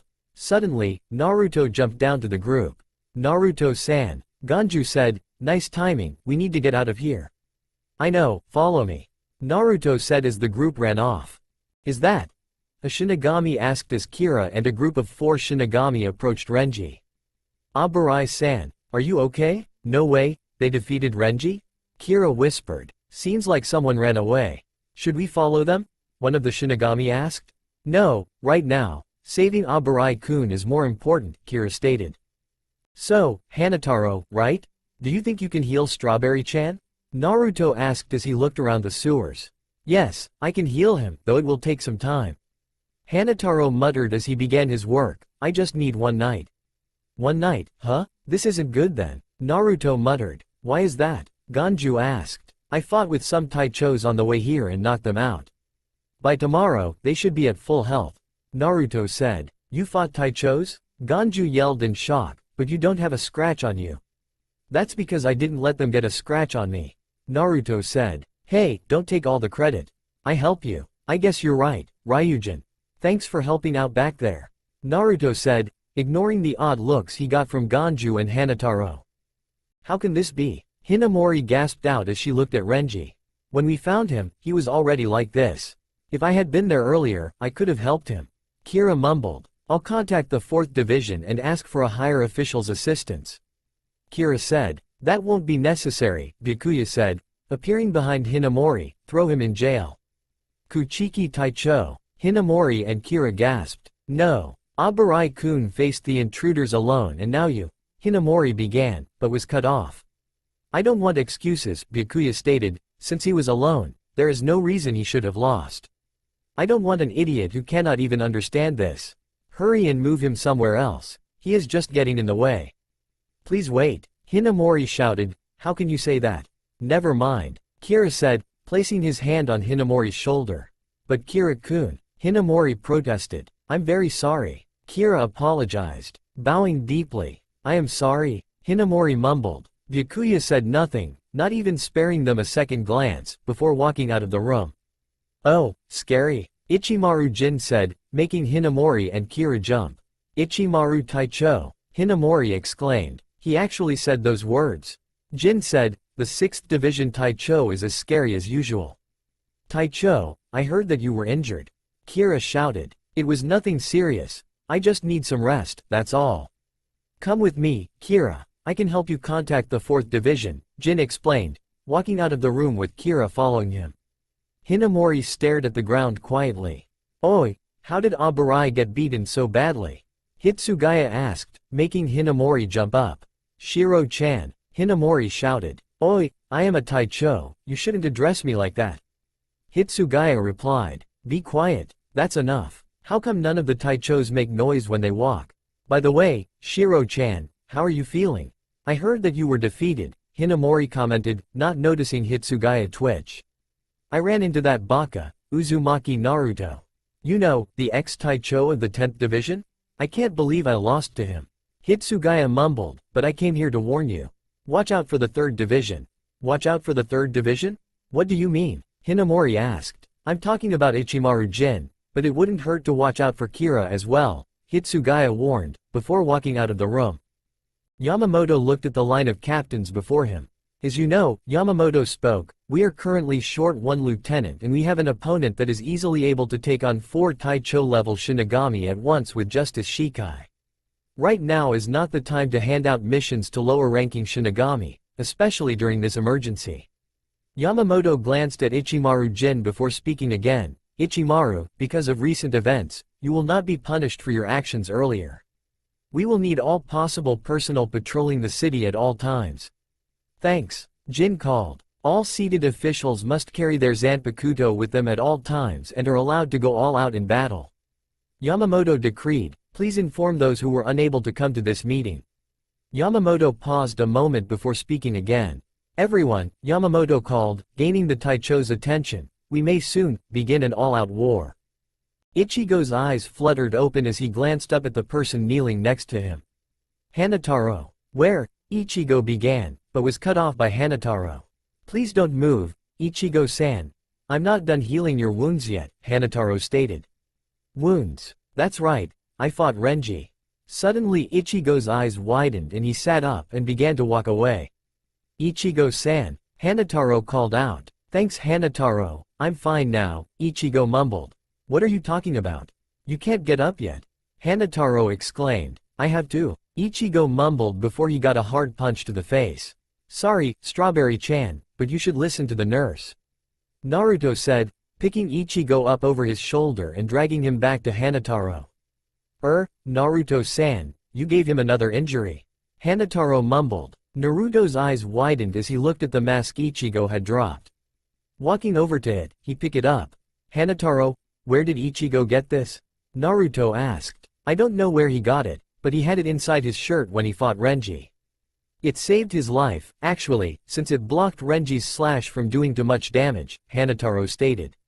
Naruto nodded and stepped over the sleeping Ganju to go to the door and see if anyone was coming. Hey, you and I are becoming more and more alike every day, Strawberry-chan, Naruto thought. The medical treatment on Abarai Renji is complete. Please open the door, a Shinigami said as he walked towards the door of Renji's cell.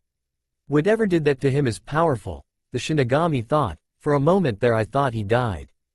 And the ban on full power release is lifted. These are direct orders given from Yamamoto Sotecho himself. Please be careful, Lieutenant Hinamori, a Shinigami stated before walking out the door of the 5th Division. Okay, Hinamori mumbled, special orders, we can carry our weapons, Abarai, how did you end up like that? Is it better if we not carry our weapons and keep things peaceful? Hinamori thought back to what Hitsugaya had said. Be careful around the 3rd Division and be even more careful around Aizen Taicho, Hinamori finished. I really don't want to fight anyone. Aizen sat alone in his room, glancing over a scroll when he heard a knock on his door. Looking up at it, he called out, Yes, do you need something, Hinamori-chan? Sorry, could I talk to you for a moment? I know that it's wrong to be bothering you this late at night but I can't sleep. I'm always screwing up in front of Taicho. Hinamori exclaimed. Did you think that I would dismiss you for something like that? Is that what I seem like during the day? Come in, you've had a long day so stay as long as you need, Aizen said kindly. I heard that Abarai-kun is safe, Aizen said.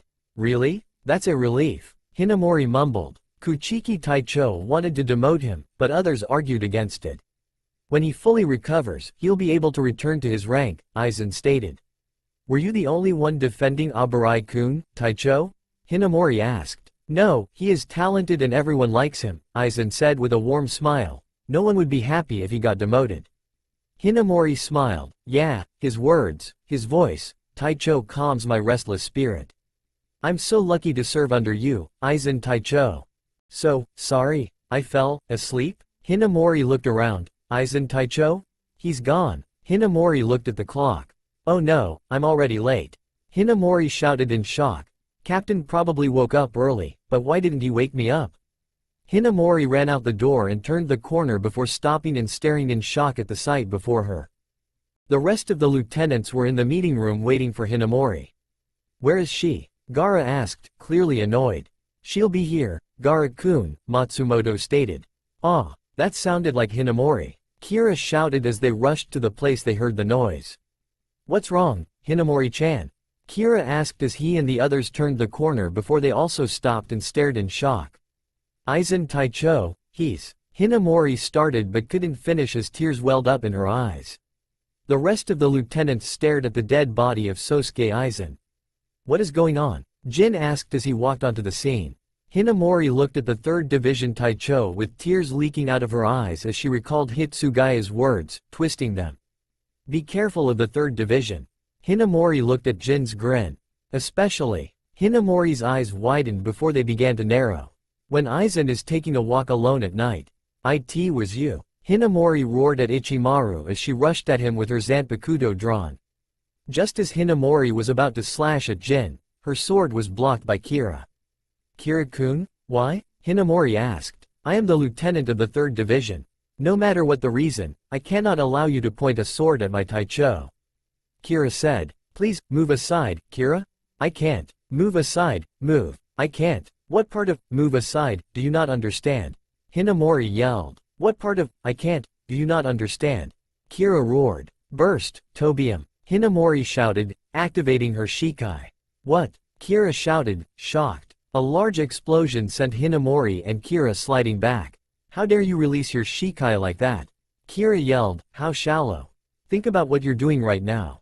Don't mix personal feelings with official business, Hinamori. Kira dodged to the side as Hinamori fired a ball of energy at him. If you insist, I have no choice. Kira muttered. But to treat you, as an enemy. Lift your face, Wabazuki. Kira and Hinamori charged each other with their released Zanpakutos when Hitsugaya and stopped them mid-clash. Don't move, Hitsugaya said, restrain them. Both of them. Gaara and Iba grabbed Kira while Matsumoto and Izan grabbed Hinamori. I will report this to Yamamoto Soteicho. Take them away and lock them up. Hitsugaya ordered. My apologies, Hitsugaya Taicho, that one of my men caused you so much trouble. Jin apologized. Ichimaru, were you planning on killing Hinamori? Hitsugaya asked. What do you mean? Jin asked. I'm warning you. If you make Hinamori shed one drop of blood, I'll kill you, Hitsugaya warned coldly. My, what a terrifying thing to say, Jin said. If you feel that way, you ought to be careful not to let bad guys get close to her. Ganju slowly opened his eyes when he felt something wet on his leg. Looking down, he found out that Hanataro was currently drooling on him. Why the hell are you sleeping on my leg? Why you drooled all over my pants? Ganju yelled, waking Hanataro and Ichigo. He is tired. A little drool is no big deal, Ichigo called to him. You okay, Ichigo? Ganju asked. Yeah, thanks to Hanataro, Ichigo stated while stretching. Where is Naruto? Right here, Naruto yelled, scaring Ichigo. Wah, damn it, how many times do I have to tell you not to do that? Ichigo yelled at the blonde. Hey, that never gets old, Strawberry-chan. Naruto said, adjusting his sunglasses. Why are you wearing those in the sewers? Ganju asked. Focus, Ganju. Ichigo said, this time, we have to make it to the Senzai-kyu. Chad looked around as he woke up. Yoruichi-san? Chad called out to her, she must have gone on ahead. Okay, next we'll check this storage room. Squad 2, go to the back. Chad's eyes widened as he looked to the door. Good thing I woke up early, Chad muttered. If I woke up to such an annoying sound, I'd be in a bad mood.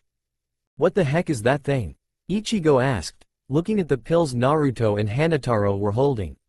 This is the special energy pill created by the 4th Division designed to keep Shinigami energized even when they're tired, Hanataro answered. You should take one too, guys. They really work, Naruto said. It has a skull mark on it, is this a joke? Ganju asked. If I swallow one, my stamina will be miraculously restored. Hanataro said as both he and Naruto swallowed the pill. Ichigo and Ganju waited with interest as they watched the two. Okay guys, let's go. Naruto said as he and Hanataro turned to walk away. Wait a minute, Ichigo shouted. What? Hanataro asked. What do you think? Did that thing even work? Nothing happened, Ganju shouted. Naruto and Hanataro looked at each other before looking back to Ichigo and Ganju with confused looks. What do you mean? Don't we look completely re-energized? Hanataro asked. Not at all, Ichigo said. I think you got ripped off. Ganju muttered. Good, nobody's here, Ichigo said as he and the group crawled up out of the sewers. I don't know, Strawberry-chan. A fight took place here just yesterday and they didn't assign anyone to guard this area? I don't buy it, Naruto said. Maybe they don't think the enemy will show up at the same place twice so soon, Ganju stated. Maybe, Naruto muttered, but still looked unconvinced. Oi, what do you think happened to the others? That guy's with the glasses and the cutie? Ganju asked. If you mean Ishida and Inoue, then I wouldn't worry. They are 100 times smarter than me, Ichigo said. And what of that big guy and the cat? Ganju asked. If Yuru-chan is with Chad, he'll be fine. Besides, Chad seems strong enough to hold his own, Naruto said. Chad sighed as another Shinigami fell. Damn, you monster? The Shinigami muttered. Chad grabbed him by the collar. Where is the Senzaikyu? I asked that guy where Kuchiki Rukia was and that was all he said before fainting. I don't know how to get there so. It's that white tower over there. The Shinigami stated, pointing towards the Senzaikyu. I see, thank you, Chad uttered before walking off. Never turn your back on the enemy. The Shinigami yelled as he jumped at Chad, only to be smacked away. You, don't come at me again, Chad said to the knocked out Shinigami before running off. He is coming, Naneo said as she looked through a window, a Ryoka. Oh, so soon? Shunsui muttered, bummer. It is just a Ryoka, I could handle it, Naneo offered. I can't be helped, it's a direct order from Yama-Jiji, Shunsui said.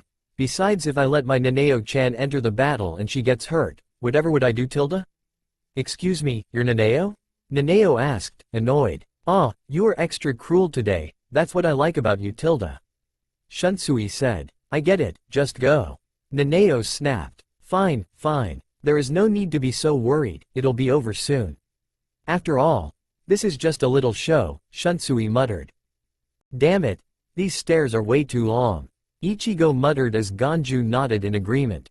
What are you talking about, Strawberry-chan? This is nothing, Naruto called back to him.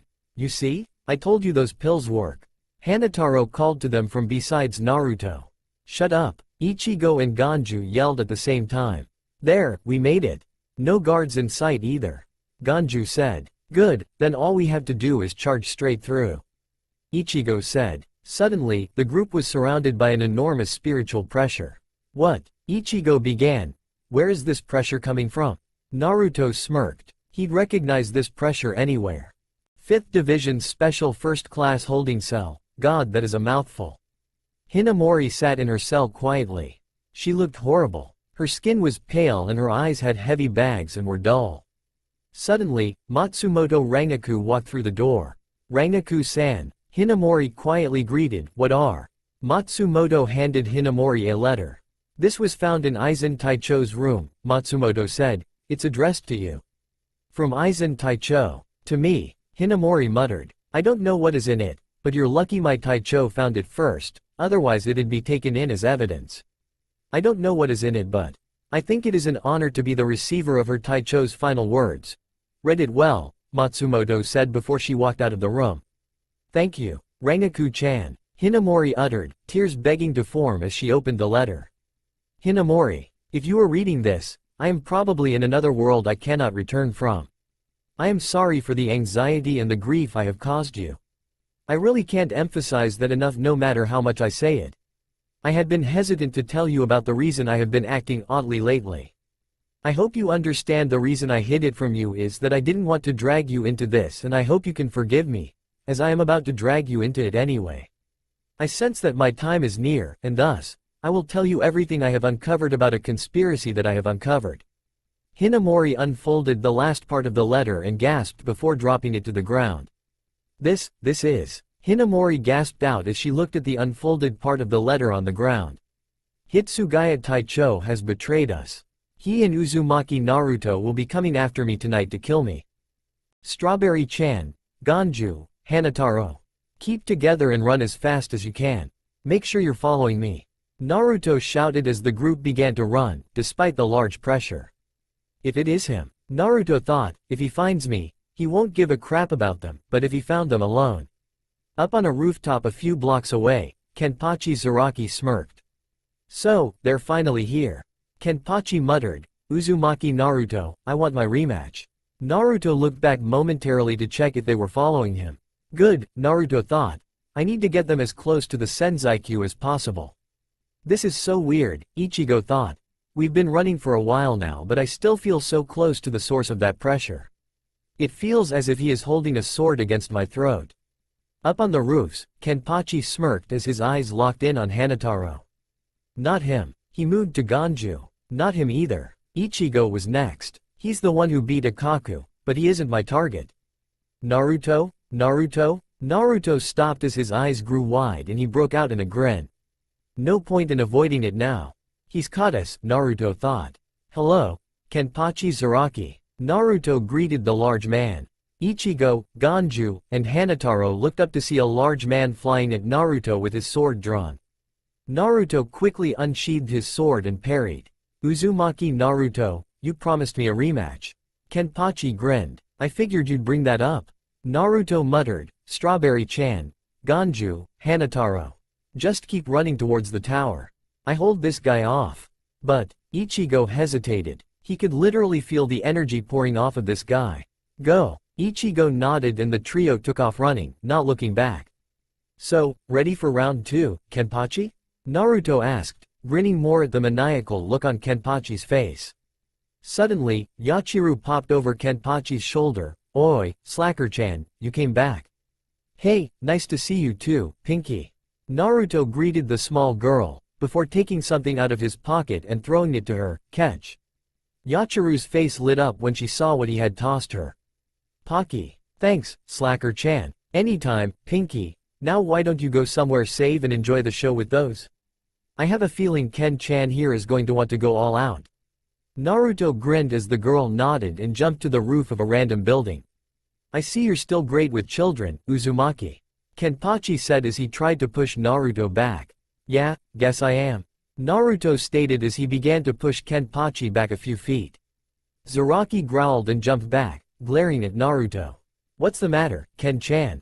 Getting rusty? Naruto mocked. I'll show you, rusty, Uzumaki. Kenpachi roared as he launched himself towards Naruto. Rukia looked out the window again. The spiritual pressure is especially intense today. Rukia muttered, I can feel it even though I am surrounded by these sekiseki, mineral that absorbs spiritual pressure. No, not making this up. Walls. Did one of the Taichos show up? Rukia wondered aloud. Judging from the explosions and the spiritual pressure, is the city under attack? Could Ichigo really be here? I wonder where they are. Rukia thought. Naruto smirked as he blocked Kenpachi's strikes. You still haven't unlocked Bankai, have you? Naruto asked. You still have such a weak bond with your Zanpakuto. Baka, you're still preaching the same crap even after all these years. My Zanpakuto is just a weapon for me to use. Bonding with it won't make me any stronger. Kenpachi yelled. You're the Baka here, Ken-chan. Because you and your Zanpakuto aren't in sync, it's just making you weaker. Naruto retorted, let me show you the true power you can gain when you hold a bond with your sword.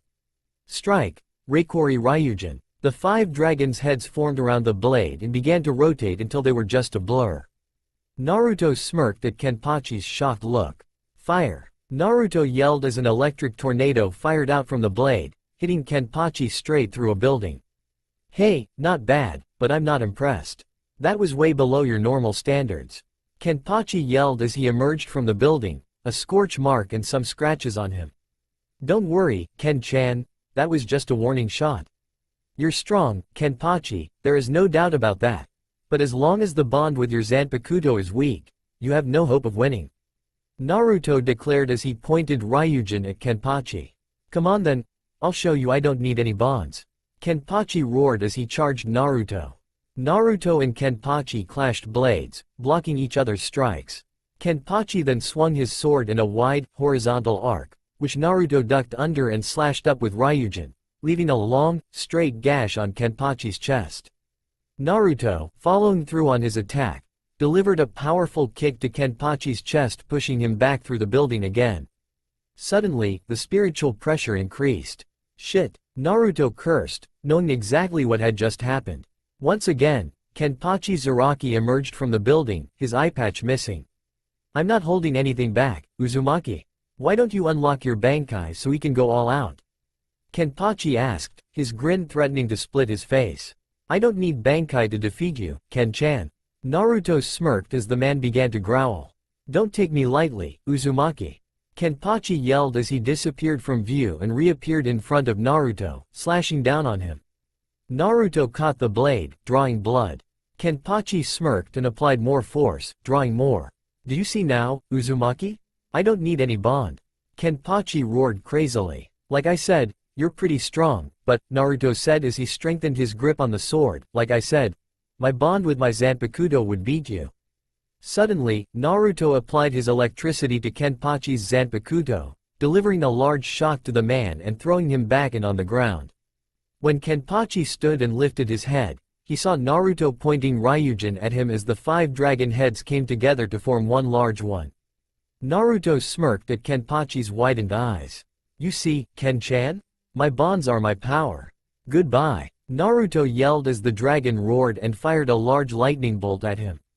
It hit dead on and Kenpachi was thrown back, unconscious. Yachiru jumped down and rushed to Kenpachi with a cry of, Ken-chan. Naruto walked over to Yachiru and patted her head.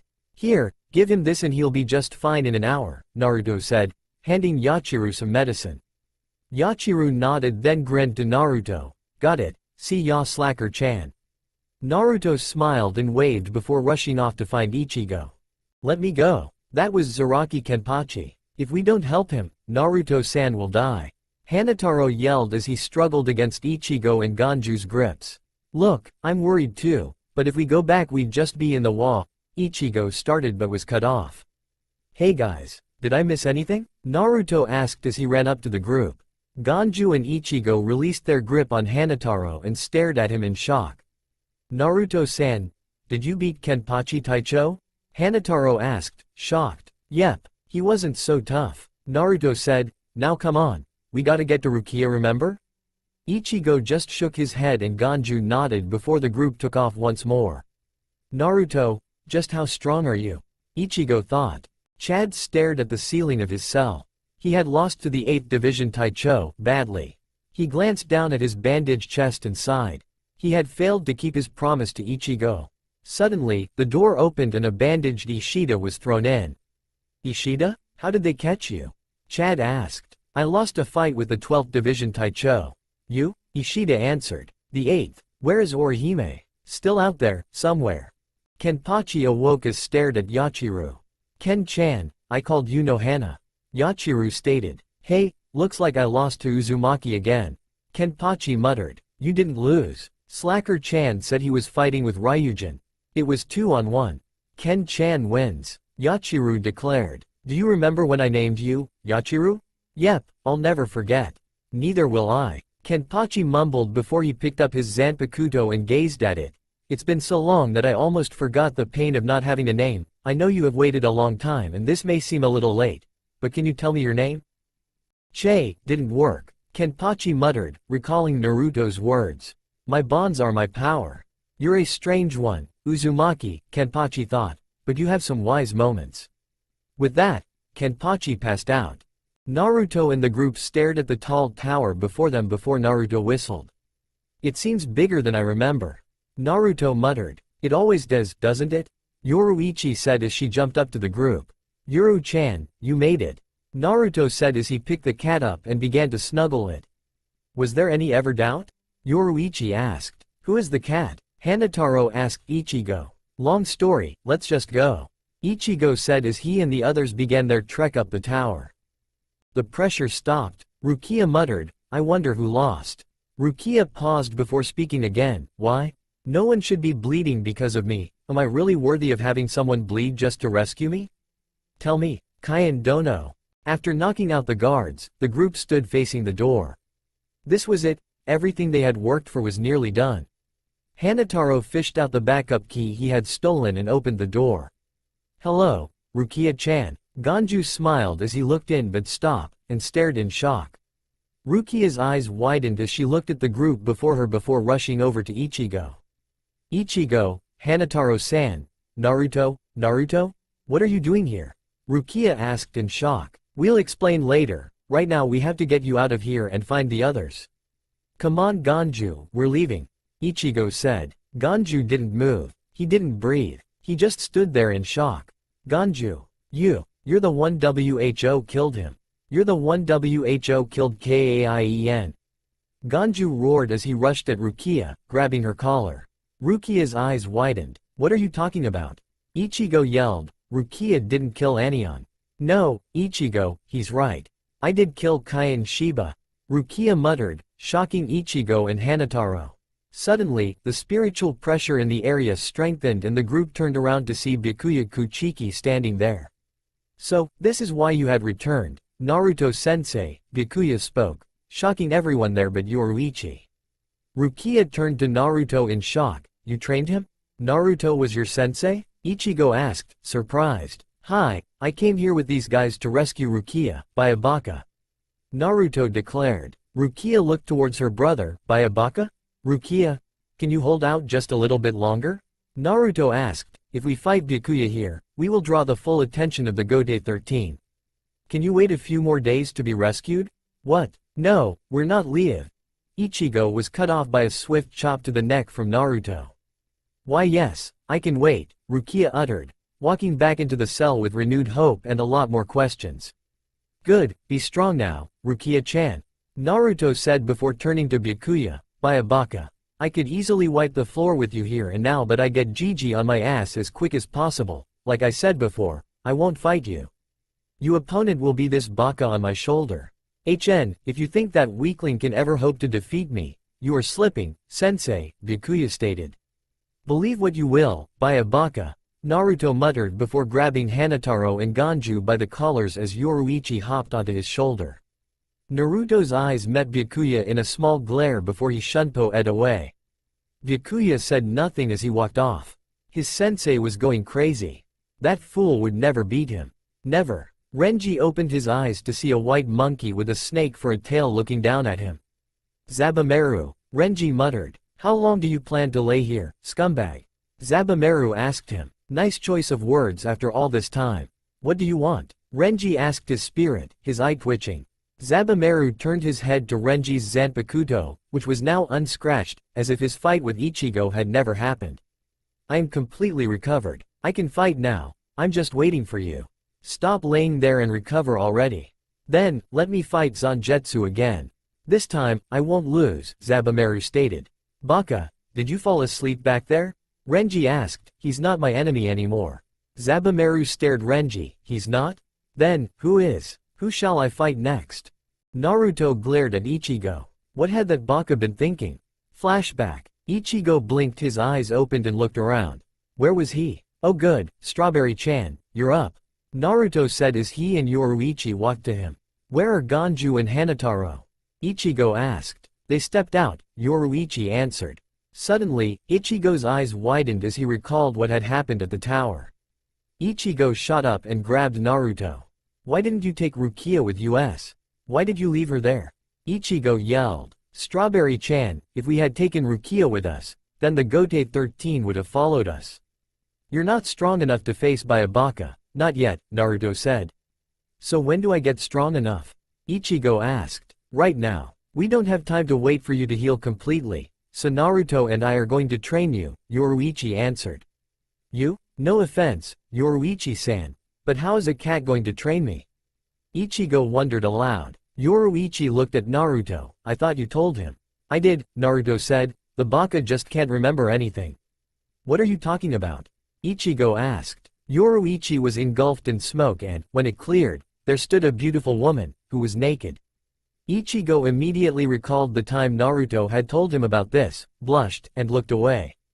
Put some clothes on, Ichigo ordered, blushing. Naruto, who was staring at Yoruichi, snapped out of his stupor and turned to gape at Ichigo. Now, Yoruichi, you don't have to.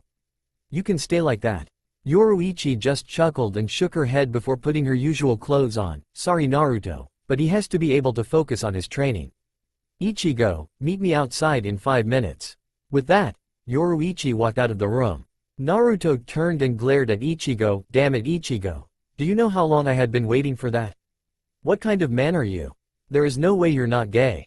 Ichigo started to twitch before he glared at the blonde. I am not gay, you perv. End flashback. Naruto sighed. Ichigo had just started training and already the boy seemed completely clueless. Have you noticed that your Zanpakuto is always in its released form? Yoruichi questioned. Really? That explains why it doesn't change when I call its name. Ichigo mumbled. So you didn't know? Then you probably don't know that there is another level of release. It is called Bankai and every Taicho can use it. Everyone except Kenpachi Zaraki, Yoruichi called. Naruto glanced down at his Zanpakuto. He remembered the day he had finally achieved Bankai. Flashback. Urahara and Yoruichi watched as Naruto tried to achieve Bankai within 3 days. Urahara had mentioned something about being able to achieve Bankai quickly and Naruto had jumped at the chance. Ryujin, what is all this? Naruto asked as he looked at the large amount of swords scattered around the area. The area was mountainous and the sky was filled with lightning. This, Naruto, is your test. Only one of these blades is the real thing. Find it and shout its name. Ryujin said. Naruto nodded and set to work, running to grab one, only to be knocked back by Ryujin. What are you doing? Naruto yelled. I never said it would be easy. So, tell me, are you willing to die to grow stronger? Ryujin yelled as he flew at Naruto again. Naruto dodged and ran to grab a sword, only for lightning to strike him back. I will not be your only opponent, Naruto, Ryujin said from above. These swords act like lightning rods. If you are fast enough, you won't get hit. Naruto dodged more lightning bolts as he tried to grab another sword. However, when he nearly grabbed it, he was struck by Ryujin. Damn it, where would he keep the sword? Naruto wondered as he looked around. Don't stop moving if you want to live. Ryujin yelled as tried to bite Naruto. Damn, Naruto cursed as he jumped to the side, narrowly avoiding the blow. Suddenly, a large flash of lightning caught Naruto's attention and he looked to the tallest point of the mountain. There, Naruto immediately began to charge up the mountainside, dodging lightning and Ryujin. Naruto got to the top of the mountain and ran to grab the sword. Ryujin, seeing this, fired a powerful bolt from his mouth at Naruto. As soon as Naruto touched the blade, lightning from the sky and Ryujin had struck him, knocking both Naruto and the blade off the mountain and plummeting towards the bottom. Naruto, look out! Urahara yelled. Naruto! Yoruichi shouted. Naruto, shout its name. Ryujin roared. Naruto tightly shut his eyes and unsheathed the blade. Strike, R. End flashback. Naruto, Ichigo is ready to begin training. Yoruichi called, waking the blonde from his thoughts. Naruto grinned and nodded, walking over to Ichigo. Okay, let's see what you got, Strawberry-chan. Renji smirked as he walked through the broken bars of his cell. Let's go, Zabumaru, Renji said as he ran out of the room. Hinamori was silent as she held the letter to her heart. She then set it on the ground and looked up with a glare. He would pay. I raised my blade at Hinamori-san. Kira mumbled as he sat in his cell. I'm despicable. Suddenly, Kira's head shot up. Who's there? Hello. This is horrible, very horrible indeed. Jin declared as walked through the doors. Taicho? Kira mumbled. Ichimaru Taicho. Poor thing, you look so frail. Want me to save you? Jin asked. Come with me, Kira. Orihime was currently sitting in a room in the 11th division, surrounded by Akaku, Yumachika, Yachiru, and Kenpachi. So, what happened, Inoue-san? Akaku asked. Is Ichigo Kurosaki still alive? Yumachika asked. Well, actually, I don't know. Orihime mumbled. Don't ask such stupid questions, Yumachika. That Gaki is still alive, I can feel it. And he's getting stronger. Interesting, Kenpachi declared before glancing at Orihime. I'll help you, Inoue-san, Kenpachi said, because if I go with you, I'll meet up with Uzumaki again in no time. Hitsugaya sighed as he watched Matsumoto sleep when she should have been working. Suddenly, she sat up, rubbing her eyes. Did you sleep well, Matsumoto? Hitsugaya asked, annoyance clear in his voice. Taicho? What are you doing in my room? Matsumoto questioned. Baka, this isn't your room. Since you're up, help me with these papers. I'm dead tired, Hitsugaya said as he handed Matsumoto a stack of papers. Just as Matsumoto was about to complain, a Shinigami walked through the door.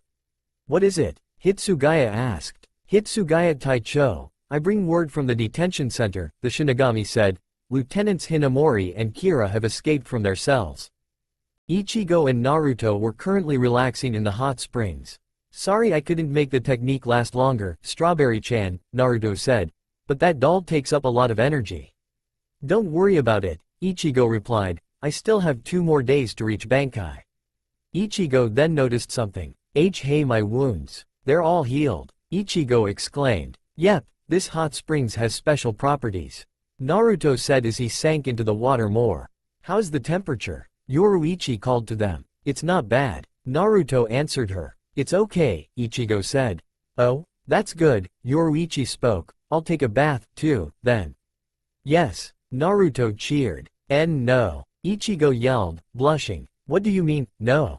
Be a man, Naruto yelled at Ichigo. I am being a man. You're just being a pervert. Ichigo roared. All men are perverts. If you are being a man, then be a straight man. Naruto retorted. I'm not gay, Ichigo shouted. Suddenly, they heard a splash and the two turned around to see a cat swimming towards them. Okay, enough shouting, Yoruichi said, is this okay? Naruto and Ichigo stared at Yoruichi, twitching. What, are you disappointed, perverts? Tell me the truth, Yoruichi mocked the two. Don't make me drown you. Ichigo muttered. I'm disappointed, Naruto sighed. Scratch. Ow. Oi, Yoruichi, I've been thinking. This place looks a lot like the training room in Urahara's shop, Ichigo said. It should. He probably modeled it after this place. Yoruichi exclaimed. You see, this place was built back when Naruto, Urahara, and I were still in the academy. It's where we practice our combat training. Ichigo turned to Naruto who smirked and adjusted his sunglasses. Really? Yep, Naruto answered. We used to come down here all the time. Yoruichi nodded. He and Naruto joined the Gote 13 and I joined the Special Op Brigade. Really? So then why were you all in the human world? Ichigo asked. Naruto's face began to grow a far-off look and his eyes grew cloudy.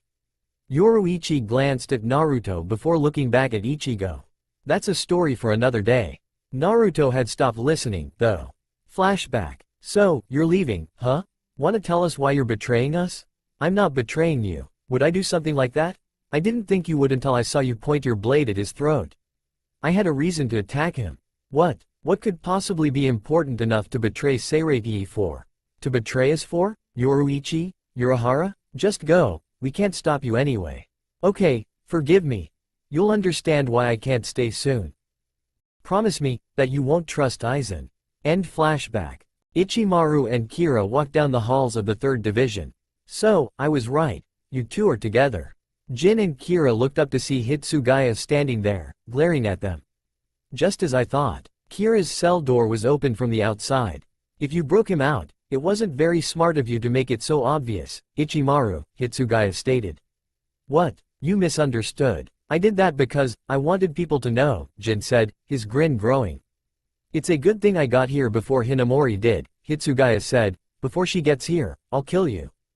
Hitsugaya grabbed Hiranmara and was about to charge when Hinamori landed in between the two. Hinamori? Hitsugaya called out to his childhood friend. Finally, I found you, Hinamori mumbled, grabbing Tobiame's handle. I didn't think you would be here. Stop, Hinamori, Hitsugaya yelled, he's too strong for you. Back down and leave this to me. Suddenly, Hinamori drew her blade and turned to point it at Hitsugaya. Hinamori? Hitsugaya whispered, shocked. You're Aizen Taicho's murderer. Hinamori hissed, her voice laced with anger. Hinamori jumped into the air and slashed at Hitsugaya who dodged. Baka. Do you really think that Aizen was the type of man that would walk into a battle he isn't certain of winning? Aizen wouldn't have sent his lieutenant into a fight that even he couldn't win. Hitsugaya yelled out, but it has to be true. It is what he wrote. You and Naruto are going to kill everyone. Hinamori shouted, taking more shots at Hitsugaya. I don't want to believe it, but that is what Aizen Taicho wrote. I have to do this for Aizen Taicho. Hitsugaya dodged more, ignoring Jin, who had a grin that was now threatening to split his face in two. I don't know what else to do. Hinamori whispered as tears began to pour out her eyes. Hinamori's lost it, but Aizen wouldn't write that letter. Someone must have changed his will to make Hinamori fight each other. Hitsugaya thought before he noticed Jin's grin. I see, so this was also part of your scheme, Ichimaru. Hitsugaya roared at the man. Suddenly, Hinamori appeared in front of Hitsugaya, about to slash downward when Hitsugaya knocked her out. The 10th Division Taicho is so cruel. There is no need to hit so hard. Jin chided, the girl has lost her mind to her emotions. Not just Aizen, you made Hinamori suffer too. She held her Zanpakuto so tightly to the point her hands bled. Hitsugaya muttered, I thought I told you, if you made Hinamori shed one drop of blood I'll kill you. Hitsugaya ripped Hiranmara out of its sheath and glared at Jin. That's no good, Taicho. If you draw your sword here, I'll have no choice but to stop it with my own. Jin yelled as he drew Shinso. Taicho, Kira muttered. Move back, Kira, Jin called, unless you want to die. Kira froze. Who are you kidding? Backing up won't be enough. Kira, get out of here. Don't stop running even after we're out of sight. If you are within 7 miles of this area, I cannot guarantee I will not drag you into this, Hitsugaya declared, jumping into the air. Soar in the frozen sky, Hiranmara. This is the first time I've seen Hitsugaya Taicho's Zanpakuto before, so this is the strongest ice-based Zanpakuto. This is Hiranmara. Kira thought, looking at the ice dragon in the sky above him. Suddenly, the dragon launched itself at Jin, who jumped to the top of a building to dodge. Jin didn't have time to rest, however, as Hitsugaya's chain wrapped around his arm, freezing it. Seeing his opponent was trapped, Hitsugaya shouted out, You're finished, Ichimaru, and stabbed forward with Hiranmara. Hitsugaya then realized that Shinso was pointed directly at his face. Shoot him, Shinso, Jin said. Hitsugaya jumped out of the way just as the blade extended. Are you sure you dodged it? Jin questioned. Hitsugaya looked confused before his eyes widened and he looked to Hinamori, who Shinso was aiming for. She will die, Jin muttered. Hinamori, Hitsugaya called. Just as the blade was about to strike Hinamori, Matsumoto appeared and blocked Shinso. Matsumoto, Hitsugaya sighed in relief. Put your sword away, Ichimaru Taicho, or I will be your opponent. Matsumoto said. Jin grinned. Yoruichi stared at the sky as she sat on a cliff. In just a few days, Rukia would be being executed in this very spot and, in a few days, their adventure would be over, for better or worse. Should I extend the training? Urahara invented the method himself, though he and Naruto were the only ones to ever achieve Bankai this way. Yoruichi thought, we still have 8 days after the 3-day training session. It's horrible, isn't it? The calm before the final fight. Yoruichi smiled and turned to see Naruto standing there. You're up early. Didn't think that was possible. Yoruichi exclaimed, chuckling when Naruto pouted. That's not nice, Yoru-chan. Naruto said before sitting next to her. Is Ichigo up? Yoruichi asked. Not yet. Strawberry-chan is in for a little surprise when he does, though. Naruto said, grinning. I don't want to know.